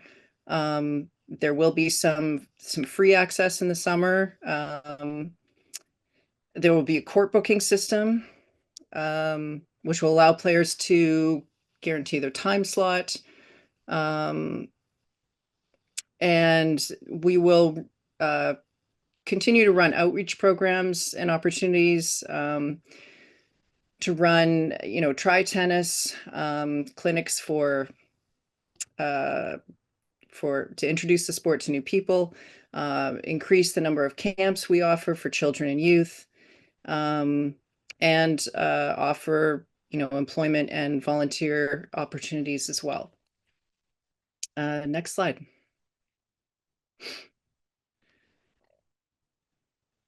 So as I said, yeah, the focus of both the club and the Supreme Court is on making a great year-round tennis experience available to everyone, every skill level, every demographic. And so with that being said, we will offer affordable memberships, the online court booking system, and programming for every level from new beginner to competitive and high performance athletes. Next slide. Additional funding. So as I mentioned, primarily the funding for this project is coming through the Government of Ontario grant. However, we do have additional funding coming penciled in from Tennis Canada. We're still on track to receive a $200,000 grant from them, provided we can meet their criteria, which I believe we can. And in addition to that, we will relaunch our fundraising program, or have relaunched it. We previously had pledges of over $130,000, and from local businesses and individuals, as well as some substantial in-kind donations. So our funding situation is looking really good. The majority of this project is already funded, and we should be able to close the funding gaps very quickly. Next slide. And this is just kind of a high-level timeline. Hopefully we will be able to start the pre-construction and maybe a little bit of construction in the fall or early winter. Potentially spring, summer of 2026, complete the construction and court resurfacing. And by fall of 2026, we plan to be able to install the dome structure and launch the new facility. And that might have been my final slide. Was there one more? Yeah, I think that's it. So that wraps up the presentation. It was just kind of an overview of the project. I do have a couple of people with me. I have, I believe Alistair's here from the Supreme Court, and I have our project manager, construction manager here as well, if there's any construction related questions. Thank you. Thank you for that presentation and for clarifying who may be available to answer any more detailed questions from council. So I'm going to now turn it over to council for any clarification or any questions for this presentation this evening.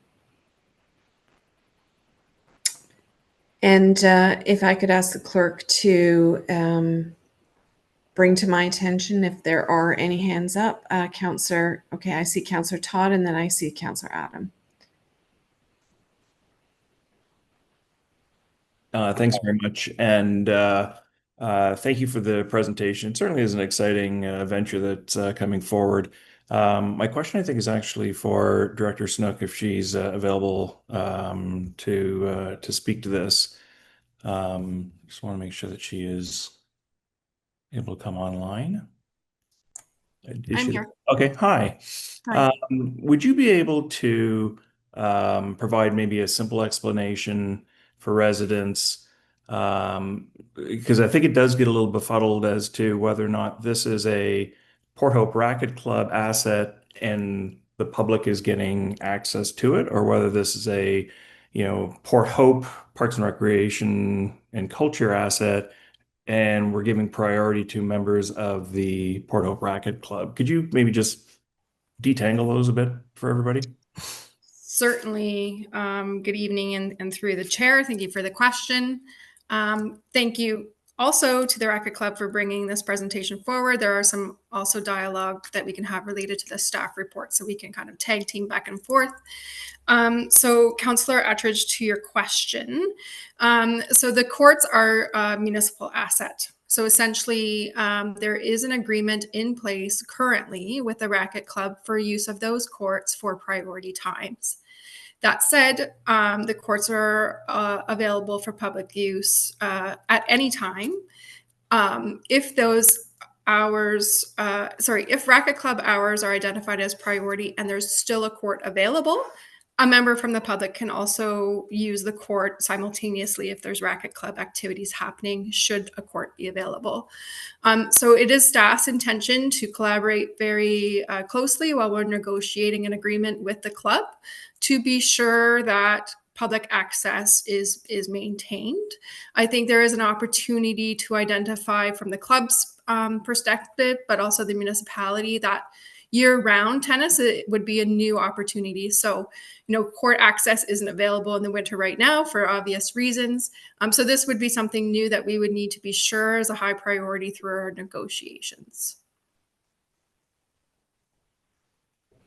Councillor Todd, I see you've got a potential follow-up. Is that the hand still up? Okay, go ahead with the follow-up. Yeah, thank you for that opportunity. Yeah, there is a perception that if residents are paying taxes for parks and recreation and culture services, why they wouldn't get priority over those services. And are we moving them towards having to be members of the Racquet Club in order to get access to those services? So I think we just need to be conscious of the fact that that narrative is there, and as we make our negotiations, be sensitive to the fact that taxpayers pay a lot for services, and now they're curious as to how they get access to those services. Yes, if I can do a follow-up, noting that is certainly appreciated in that context. We have had discussions on this exact matter with the PRC Advisory Committee as well. We've had discussions internally between staff and the club and the service provider with what kind of our high-level expectations are. So I'm confident that we can keep that in forefront when we're engaging in those negotiations. It's also a consideration for the look and feel of the space will be very different, right? The courts, you come now, they're open space, you can see who's there. With a dome, obviously you don't have that visibility, and that's related to the discussion about an online booking provision.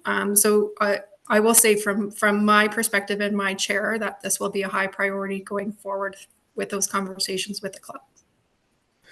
Thank you for that, Director, and for your questions, Councillor Todd. I think Councillor Adam was next, and then I had Councillor Andrews, and then Deputy Mayor. So, Councillor Adam, did you still have your hand up for a question or comment? Yeah, I was just going to make a comment, and I just wanted to thank the Port Hope Racquet Club for all their extremely hard work. It's not that often that you see a club that actually puts forth this much effort to apply for these grants, do all these different things, and I think it's very commendable, and I really do appreciate. But I don't have any questions for you. I think I've asked all the questions through different PRC advisory meetings, so thank you. Thank you, Councillor Adam. Moving on then to Councillor Less. Yes, I just wondered, what is the total cost of the project, and how close are you to fully funding it? So if I'm paraphrasing, what is the full cost of the project and how close are we to fully funding it? Is that the accurate repetition of your question? Okay. Yeah, so we're still waiting on some final numbers to come back again from contractors, but I would say we're probably 80% of the way there. Especially because with the Supreme Court supplying the dome, the dome, as you remember from our previous presentation, is with all the infrastructure that comes with it, and the installation is close to $1 million. So not having to supply that dome really helps us. Thank you for that clarification. And then over to you, Deputy Mayor. Thank you. So I just have sort of a follow-up comment or question, maybe towards Director Schnook, and then a question to the club itself. And in relation to Todd's question about the club using a municipal facility. So when I look around, I see NORAC using the pool, and previously the yacht club used the harbor. So would it be much different than those relationships that currently exist in just managing how a club uses a private facility? It's just a matter of sort of establishing those terms, and once we get going, it's something that would fall seamlessly into our community. That's how I see it. So is that correct in seeing it that way? Yes, so thank you for the question. I do see it as similar. Obviously, each agreement or permit, for example, in some other user groups examples, have specific and terms and conditions related to that. So it is similar. It would be similar to the existing agreement that we have with the Racquet Club about who is responsible for what. It's essentially a lease for that space, while confirming the community access. I think from my chair, again, another thing to recognize is the club was the main partner in significant contributions for the development of the court, which led to the initial agreement back in 2002. So recognizing that those contributions kind of were the intention for when those courts became a community asset. There are other conversations and considerations that we will have through the negotiations of an agreement for potentially what the lease payment may be to the municipality, and then how would the municipality essentially use those funds.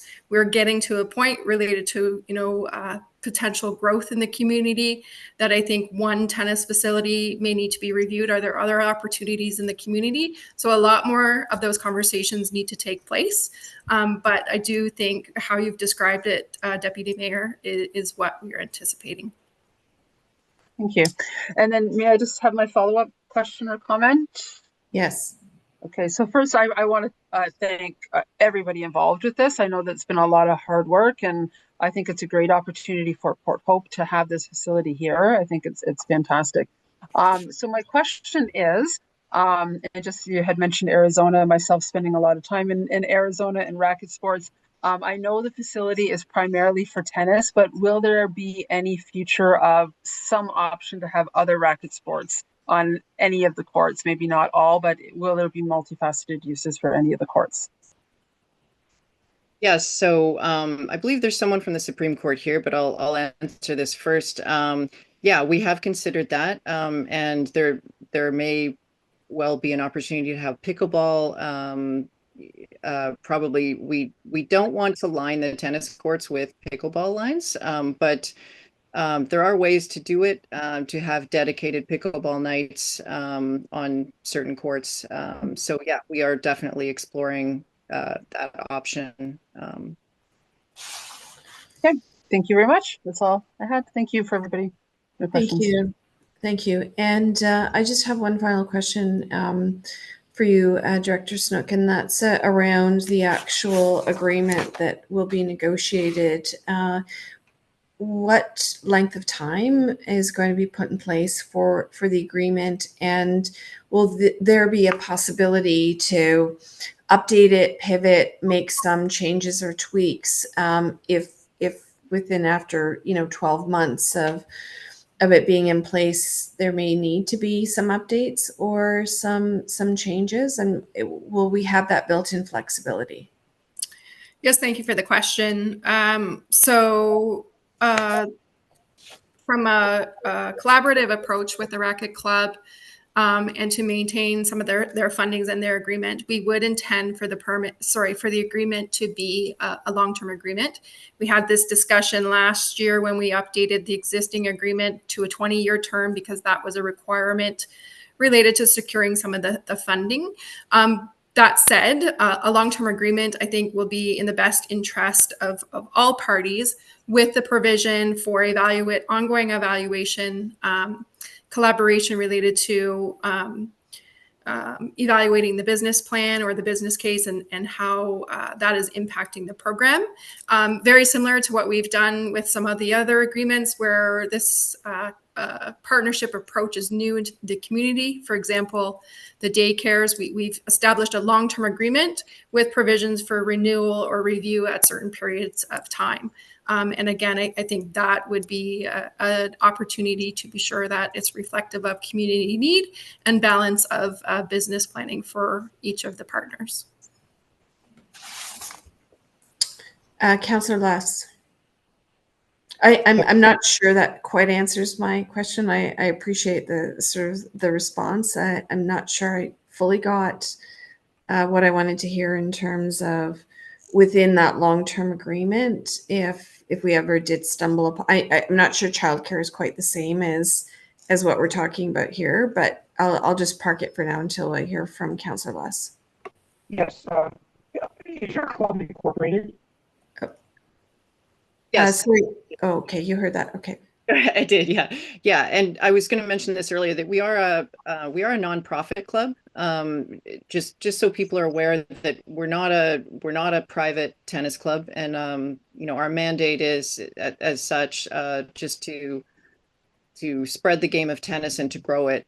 So we don't have a profit motive that a private club might. We do have a different mandate. Okay, the reason I asked that, you said you're 80% there in terms of funding. What happens if you have a shortfall? You have borrowing capacity as a corporation? I heard you ask what if there is a shortfall? A shortfall in funding. Do you have did you say, do you have the capacity to, did you say absorb it, Councillor Lass? No, to borrow, sorry. Yes, we're looking into options for that, and we would have the option to borrow. As I said, we are the majority of the way there, so we'll certainly be. Well, we could. One option might be to break it down into phases. If we had to do that, it might take a little longer. But yeah, I don't think that will be an issue. But yes, we do have the option of borrowing. Okay, thank you for that. And if there are no other questions or comments around the table, the recommended motion is listed on the agenda. Can I get a mover and seconder for that? So moved by Councillor Less, seconded by the Deputy Mayor. Any further discussion? All in favor? And again, I'm going to ask the clerk to clarify the vote count on this because I'm not seeing everybody on my screen. Yes, Madam Mayor, it's unanimous. That's carried with a unanimous vote. Thank you very much again for the presentation this evening. Moving on to 4.3, report CS 1525 re 2026 Council Committee and Public Meeting Schedules. Does the clerk have anything further to add to this? Thank you very much, Madam Mayor. It's a fairly straightforward report. It's asking council to approve the schedule for council, committee, and public meetings for the upcoming year. 2026 will be a slightly different year than most years of council meetings, as it is an election year. We have to account for some of the legislative deadlines around elections, as well as some of the deadlines that are legislated for council inauguration for the new term of council. We also have to account for lame duck period and all of the decision-making processes that are around that. As such, we are recommending the schedule as is outlined in the report today. This schedule is slightly different than the schedule that council adopted in 2024, in that we are recommending a full cycle of meetings for July, only because there will be no meetings taking place in October, with the exception of a special council meeting if needed. I do want to note, however, that this council, as well as the chair, always has the option to call a special meeting should the need arise. So this schedule is provided to provide some clarity to council, to the members of the public, as well as staff, to do their work plan and to ensure that they are bringing reports to council for their consideration in a timely manner. And council always has the option to call special meetings should they see fit to do so. I'm available to answer any questions, Madam Mayor. Thank you very much for those highlights and for that explanation. I do have a question for you, and that is, given that we're moving to a much more sophisticated system within our council chambers, I do note that Northumberland County more recently updated their bylaw in relation to online and hybrid meetings, and I'm just wondering whether or not there's going to be some kind of policy coming forward for us to consider in light of those changes too. Yes, absolutely. Thank you for that question. There will be some changes. I do want to note that our current procedure bylaw is quite flexible when it comes to hybrid meetings as well as virtual meetings. The language around there is quite flexible, and that's one of the reasons why we have been able to meet virtually with relative ease. However, I do recognize the fact that there should likely be some language in the procedure bylaw with respect to rules around hybrid meetings, virtual meetings, etc., that are more clearly laid out. The plan is that once the AV upgrades take place and we have a stronger understanding of what the system looks like, that'll give our staff an opportunity to determine exactly what those amendments to the procedure bylaw should look like. So the plan is to bring something forward for this council's consideration before the end of the year. Thank you for that. Deputy Mayor. Thank you. So I just wanted to just acknowledge that I know we've played with the schedule a few times, and next year there'll be some slight differences, but I just wanted to give the feedback that this year, with the exception of course that we had to go and go online, but I just wanted to say that I have not had the emotion this year that it was experienced last year. So thank you very much for bringing forth the schedule. Hopefully the community will also approve that. Thank you. Thank you for that. So if there's no further discussion, the recommended motion is listed on the agenda. Can I get a mover and seconder for that? Moved by Councillor Darrell, seconded by Councillor Adam. All in favor? And that is carried unanimously. Thank you. Moving on to 4.4, report FS 0925 re 2026 prescribed fees for services. Does staff have anything further that they would like to add to this report?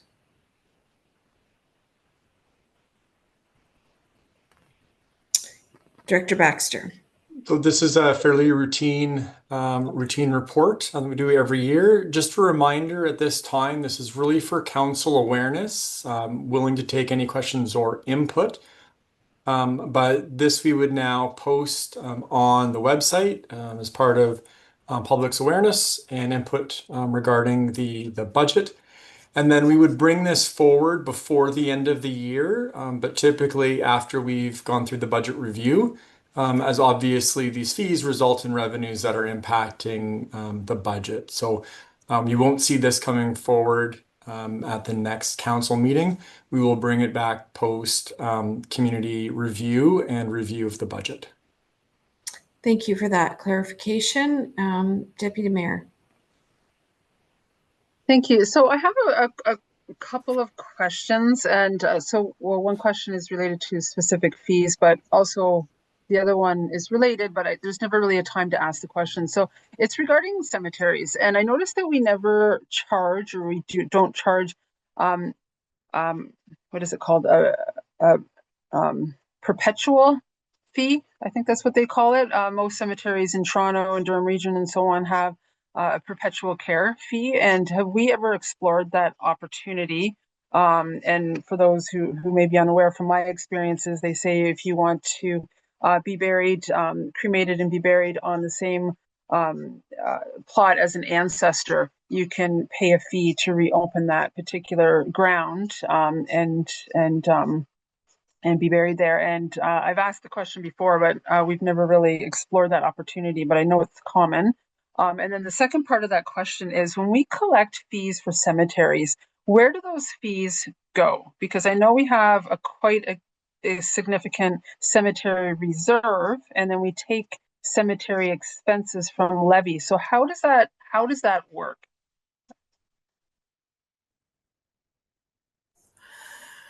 So thank you, Deputy Mayor, for the question. So cemetery fees are quite complex in the sense of they are managed through the Bereavement Authority of Ontario. Also, there are some established provisions within our bylaw that then translate into our budget. So for clarity, of the services that are listed in the fee schedule, of services that perpetual care is applicable to, they are charged. They're just combined into the fee. Mm-hmm. So certain service types require perpetual care, and we are collecting those fees. We then establish that payment through our requirements for the Bereavement Authority of Ontario, which goes into essentially I don't know, I think you referred to it as the reserve. It's our investment into the perpetual care cost for the municipality. We then, every year, we account for the interest on that investment in our budget through the cemeteries. So we are able to use that interest on investment on an annual basis. And then anything beyond that interest on investment, should we wish to be using for anything related to operations or purchases, anything beyond only the interest, we are required to pay back to that investment. So the perpetual care is included in our budget. The interest on the investment is also included in our budget. Can you repeat the last part of your question so I can be sure I have it appropriate? So I was just questioning, when we have expenses for the cemetery, we take it from levy as opposed to any sort of reserves or funds, and acknowledging that we do get funds coming in regularly through our fees. I just questioned why those expenses wouldn't come out of those revenues, or if that's the right word. Yeah, so essentially our fees are established on a somewhat of a cost recovery basis for the services. So I think the highlight of that, we are incorporating the interest into our base budget is an alignment of the practices that we have in place and align with the bylaw. There could be provisions to use that interest and investment and develop a reserve, but that has not been the process that we've been outlined since we have been assuming cemeteries. There have been circumstances where we have assumed a cemetery and there has been a reserve or an operational account that has come with that assumption. Through the legal transfer of those cemeteries or properties, it's determined what is needs to be kept as that perpetual care or investment. We've had donations that have gone into our operations, but the transfer of the perpetual care, as we're referring to, is related to the investment requirements for the municipality for that cemetery specifically. Thank you very much for that thorough response. Much appreciated.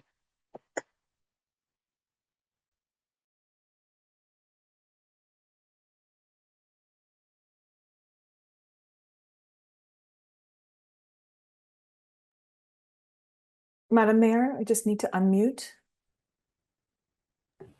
Oh, I was thanking into the abyss. I was thanking Director Snook and the Deputy Mayor. Now I'm turning it over to Councillor Todd.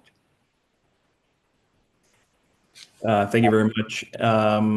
First off, again, thank you so much to all the staff who put this report forward. As always, it's a very detailed and well done report. There are a couple of things I would like to raise since we're having this discussion, and it's really around the notion of, I guess, transparency around these costs, but also trying to figure out how can we have more of a framework across the departments when we are looking at these. I recognize that each year we bring forward these reports. There's a presentation as to what these figures should look like. But we don't always know what's on the back end. So is the strategy behind this aiming for full cost recovery? Is it to protect residents from tax increases? Is it to make certain programs affordable? Those kinds of things. And so, seeing as there's really no data showing how much each service costs, so we actually don't know whether we're recovering all the fee or part of the fee, and so on. So that's one thing I'd like to raise while we're having this conversation. The other part is, explaining in plain language for residents, because recognizing that we're going to put this out for residents to weigh in, it's a heavy document. So having a plain language understanding of what we're trying to accomplish and what these fees mean would certainly be helpful, especially if the strategy of the municipality is, for a certain amount of cost recovery. So with that in mind, I would like to make a motion that we amend the recommended motion, or propose that we recommend that we amend the recommended motion to include that staff be directed to develop and present a fees and cost recovery policy framework for council consideration in Q2 2026. And my hope and my intention around that amendment is that we can get in place a fees and cost recovery policy framework that may lay out things like, what are our targets for cost recovery by service type? Is there, can we get a consistent approach for non-resident and commercial pricing? Annual reporting on cost recovery ratios, or and possibly a plan to communicate this in plain language. So, and obviously over to staff to build that out, but that's where my head is, just laying that out for council as we consider this amendment.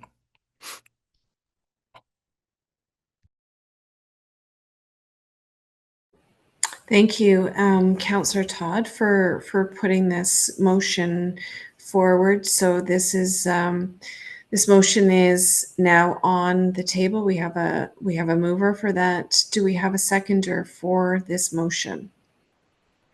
And again, I'm going to turn to the clerk to ask for some assistance to help me determine if there's a seconder for this motion.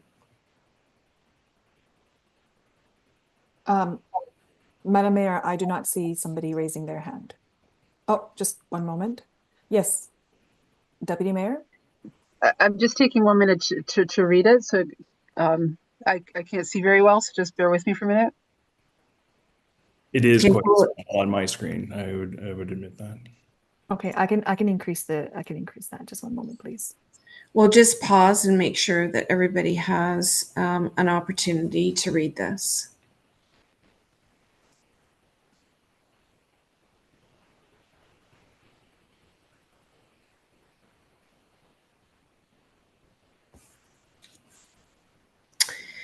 Okay, so I see the Deputy Mayor has got her hand up now that she has read it. So are you seconding the motion, or do you have a question for Councillor Todd? Well, I have a question for staff, but it's a difficult one because these fees cross all departments. So is there any would there be any problem with waiting until January 1st to go forward with this? Would it have any reverse impacts if we were to wait? Because I support, of course, the transparency with the community. I think that's great, but if it's going to have any reverse effects, can we know that?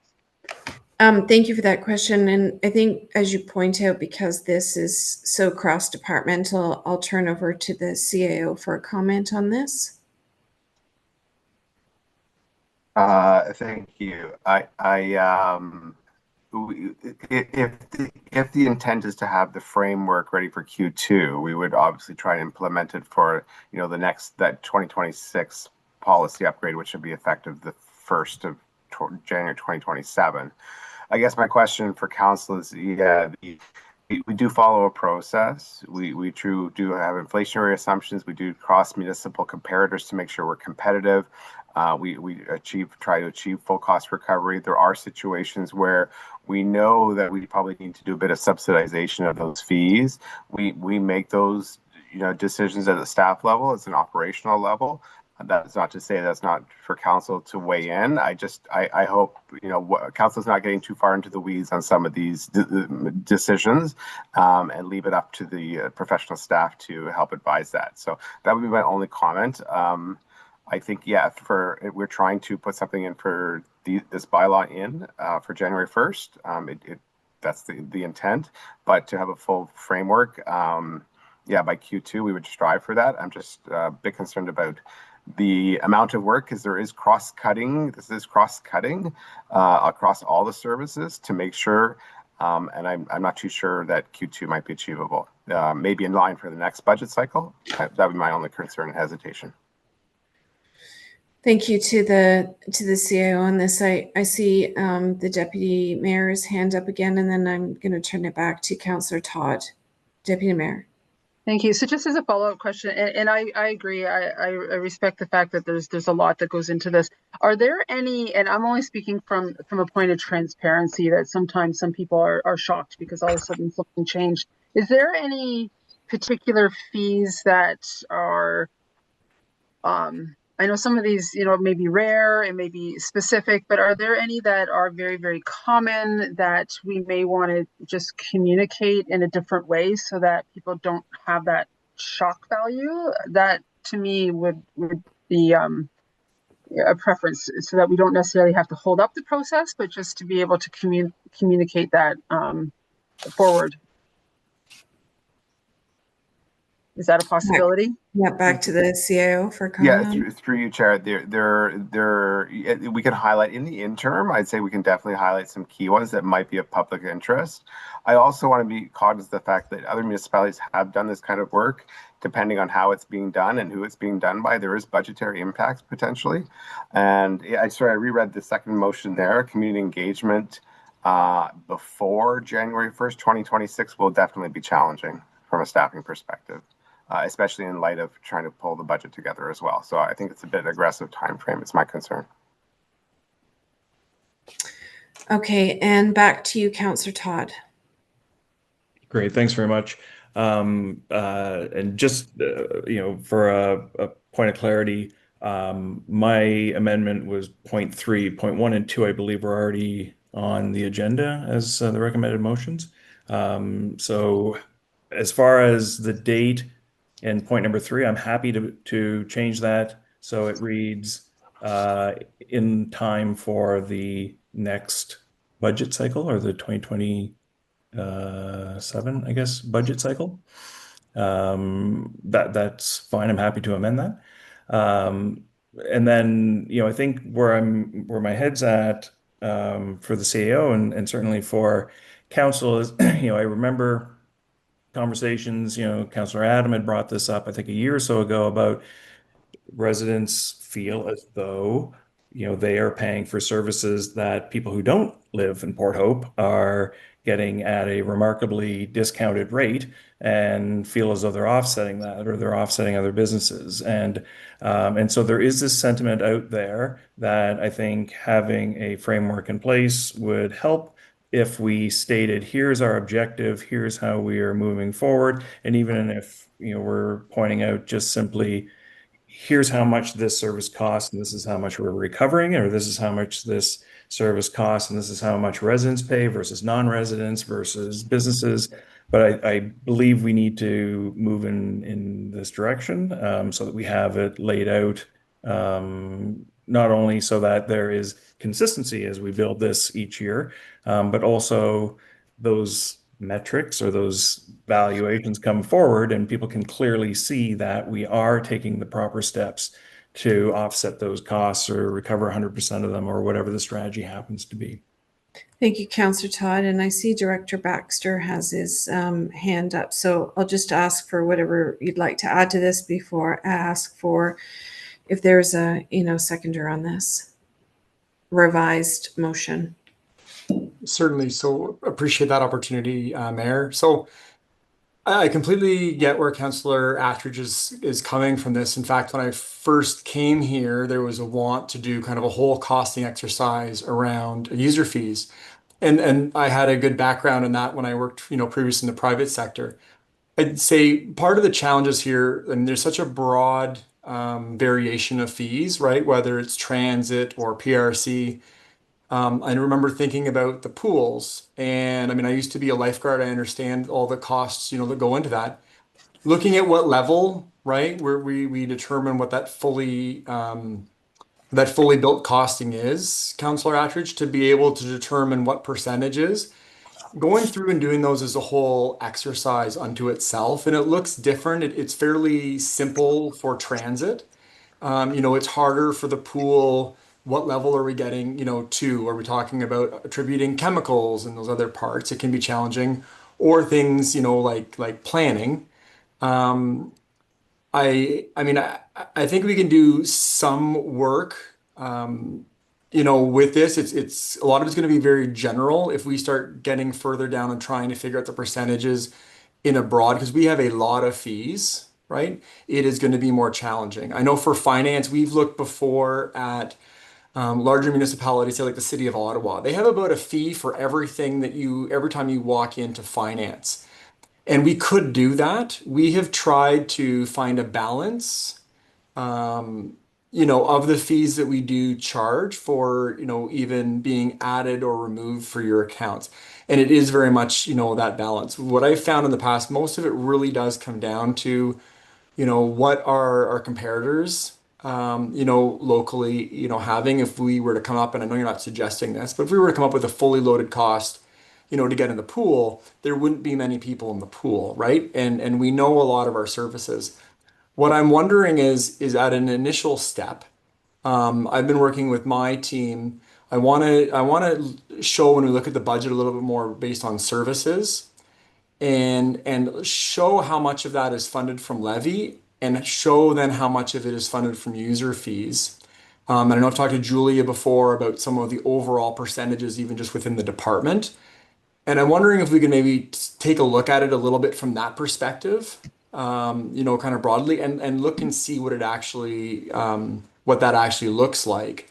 And then potentially, you know, go on to this step, which would also give us a bit of an opportunity to see how some other municipalities have done this.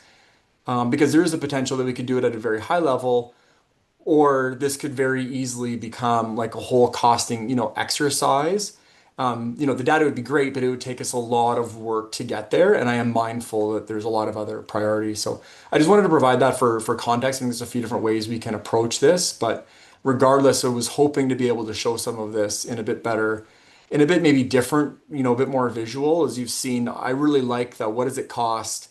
What are all the other funding sources? Because the levy pays whatever remains, right?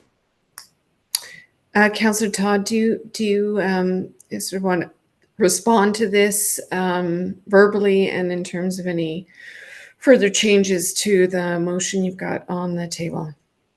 Yeah, thanks for that. And Director Baxter, do you think we can have some of that brought forward for this budget so that we have some visibility towards it, or is that a bridge too far at this stage? Because I know we're sort of in the 11th hour before we go into budget, and so appreciate, you know, the most honest answer you can give me on that. Well, that is my intent. I have a small but mighty team. So it wouldn't be looking at, you know, the necessary the cost recovery for, say, getting in the pool, but what I want to look at is overall, say, recreational programming or aquatics, right? How Yep. much does that division, you know, what is the overall cost, and how much of that are we recovering from user fees? Obviously, there's other areas, right? And then what ultimately from levy. And there are other spots. I remember a few years ago, someone moved here, and then I did the calculation for them of how much, you know, how much is levy funded when someone gets on the bus, right? Based on the total cost of transit and ridership, without, you know, throwing other overhead costs on it. But some of that information is quite interesting, and I think we can get a good sense of it at a high level as an initial step, and then get some feedback from council. Okay. Yeah. That's fine. I'm happy to withdraw the amendment and take that opportunity to have a look at this, Director, and then certainly we can always come back and look at it again if something needs to be changed. But I appreciate that, and thank you so much for the explanation and also for the efforts that your department's putting in on this.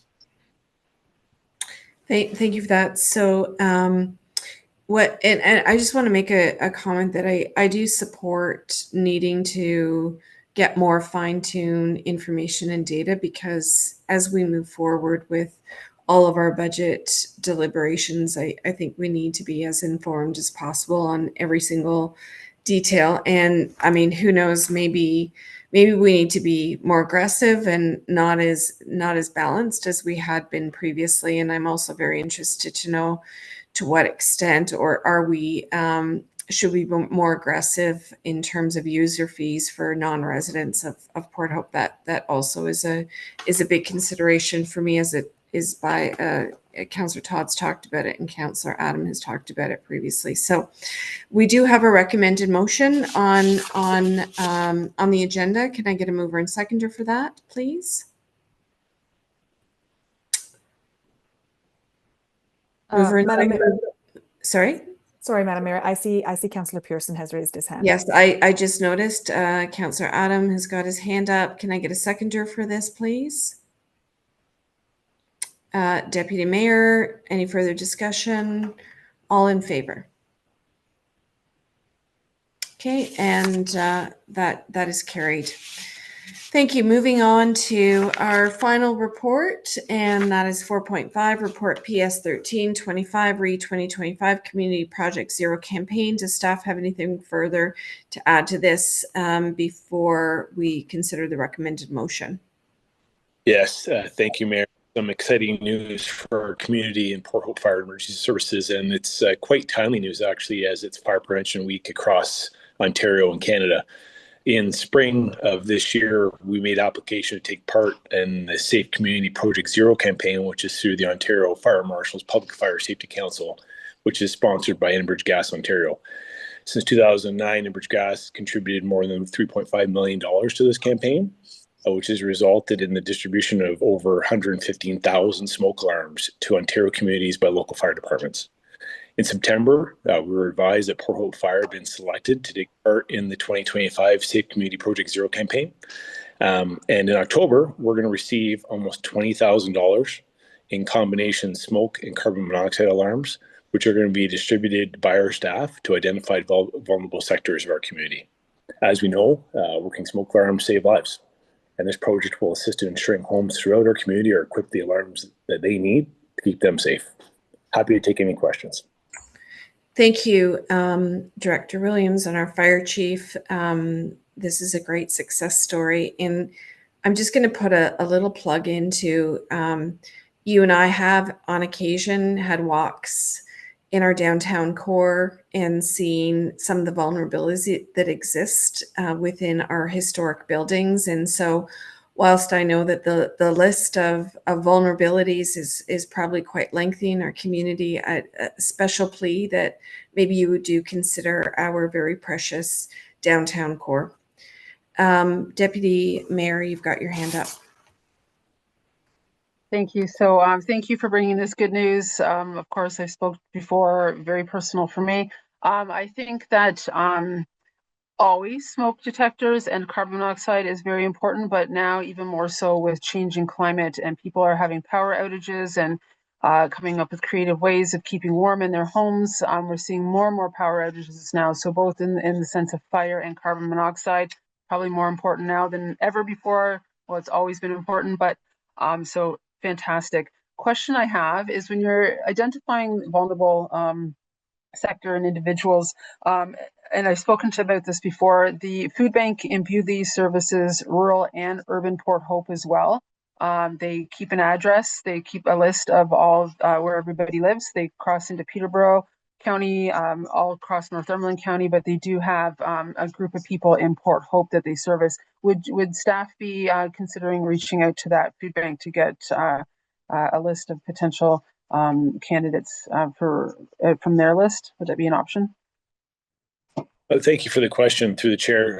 That is a fantastic option. We're actually just been advised, or we're going to be taking delivery of these alarms. We're trying to identify those vulnerable stakeholder groups throughout our community. So the food bank, Meals on Wheels, there's a number of different agencies that we've had some initial communication with, and definitely I'll add that one to the list. I know that there's more than a need than the $20,000 worth of alarms we'll buy in our community. So we want to make those alarms go to those will have the most impact.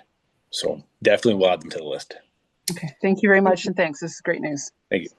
Thank you again to all. And the recommended motion is for us to receive this for information. Can I get a mover and seconder? Moved by Councillor Darrell, second by Councillor Less. All in favor? And that is carried. Moving on to the next item, I want to make a note that the notice of motion that was originally listed on the evening's agenda has been pulled and will be considered at a later date. Moving on then to updates and new business. First item is really exciting, breakfast television in Port Hope. And I guess the question is, did you catch our community on breakfast television last Friday morning? It was such an incredible day, an incredible opportunity to welcome the BT hosts, Dean and Tim, along with the entire production crew right here to our beautiful town. It was really with such pride and joy that we were able to showcase the spirit, the pride, the charm, the businesses that make Port Hope so special. And I really want to extend my heartfelt thank you to everybody who joined us downtown, to all the council members and staff members that came out to celebrate, for those of you who tuned in from home, and the community businesses and partners who really helped to pull this day together. I think we were shown beautifully. I think we're going to have an influx, hopefully, of visitors coming. And there was such great spirit on Friday all through the community, a real sense of pride. And Port Hope truly is the best community. So thank you for everybody who came out and was involved and helped to make this happen. Another really successful event that we had last week was the Tom Jackson event on September 30th. I had the honor of welcoming a sold-out audience at Canadian, a celebration of truth and a celebration of reconciliation at the Capitol Theatre, in celebration recognition of National Day for Truth and Reconciliation. Tom Jackson, the Sugar Maple Singers, the Alderville Indigenous dancers shared performances and really inspired the community and connected us all. We were really honored to be joined by Elder Melody Crow, Chief Tanner Simpson, and Southeast Regional Chief Marcia Smoke. They all came together. It was great for all of us to be in one space and to really deliberate on what it means to take responsibility in the process of reconciliation. So thank you for everybody who joined in. I'm really proud to announce that to this point, and donations are still coming in, that we raised almost $18,000 for the Rice Lake Legal Personhood Initiative. And this is a cause that celebrates a deep bond between Indigenous peoples and the lands and waters that sustain us all. And Alderville is continuing to collect donations for those who are interested. And we've had a posting about this on our municipal website and some of our social media pages. So there's still an opportunity to donate to this. So thank you again for everybody who is involved. In a particular shout out to Kate Schuker for all of her assistance in helping me pull together all the different pieces of this event, and to all the council members that took the time to join in that important celebration. Finally, the Name the Snowplow contest. That Snowplow contest continues this week. Last month, our community submitted over 200 name suggestions for 2 of our plows. So this is a very serious business. So starting October 8th, you can review the top 10 names selected by our roads operators and vote for your favorite. And the 2 names with the most votes will be chosen. So visit engage.porthope.ca to see the potential names and cast your votes. And I'm going to turn it over because I do know that there are council members that have updates that they wish to share. And I'm looking at you, Councillor Adam. Well, thank you. How did you guess? So on the weekend, I had the wonderful pleasure of being at the Capitol Theatre for a screening of the It movie, the first It movie that was filmed right here in downtown Port Hope. Well, I'm not in downtown right now, but in downtown Port Hope, and it was wonderful. We did it as a fundraiser for the Youth Wellness Hub. It was a pay what you can event. We had almost 300 residents come to the Capitol Theatre for it. It was an incredible night, and it's not over yet, because we have It Chapter 2 coming up. So this Sunday, October 12th, at the Capitol Theatre, if you want to come, it is a pay what you can event with proceeds of the ticket sales going to the Youth Wellness Hub. And you just go onto thecapitaltheatre.com to get your tickets and have a lot of fun with the community. Thank you.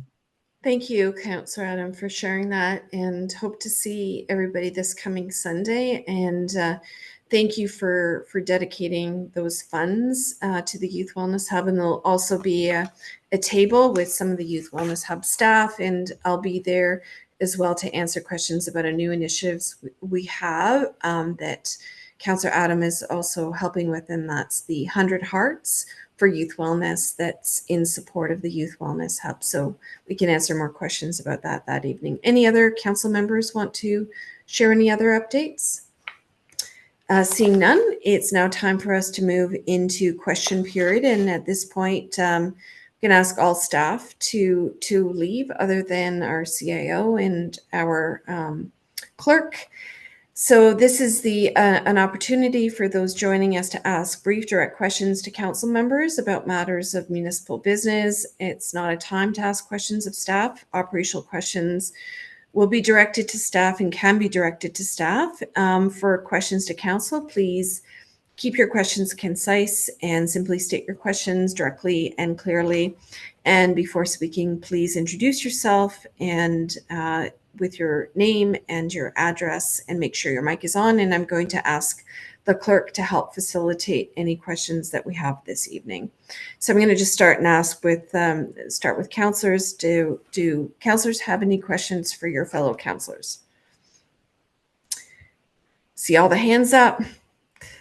Seeing none, I'll now turn it over to you, to the clerk, to ask if we have any questions from the public. Madam Mayor, we have no questions from the public. Okay, thank you to the clerk. So at this point then, this concludes our business to be covered on today's agenda, and I'm in a position to adjourn the meeting at 9:12 p.m. The Committee of the Whole is adjourned. Thank you very much.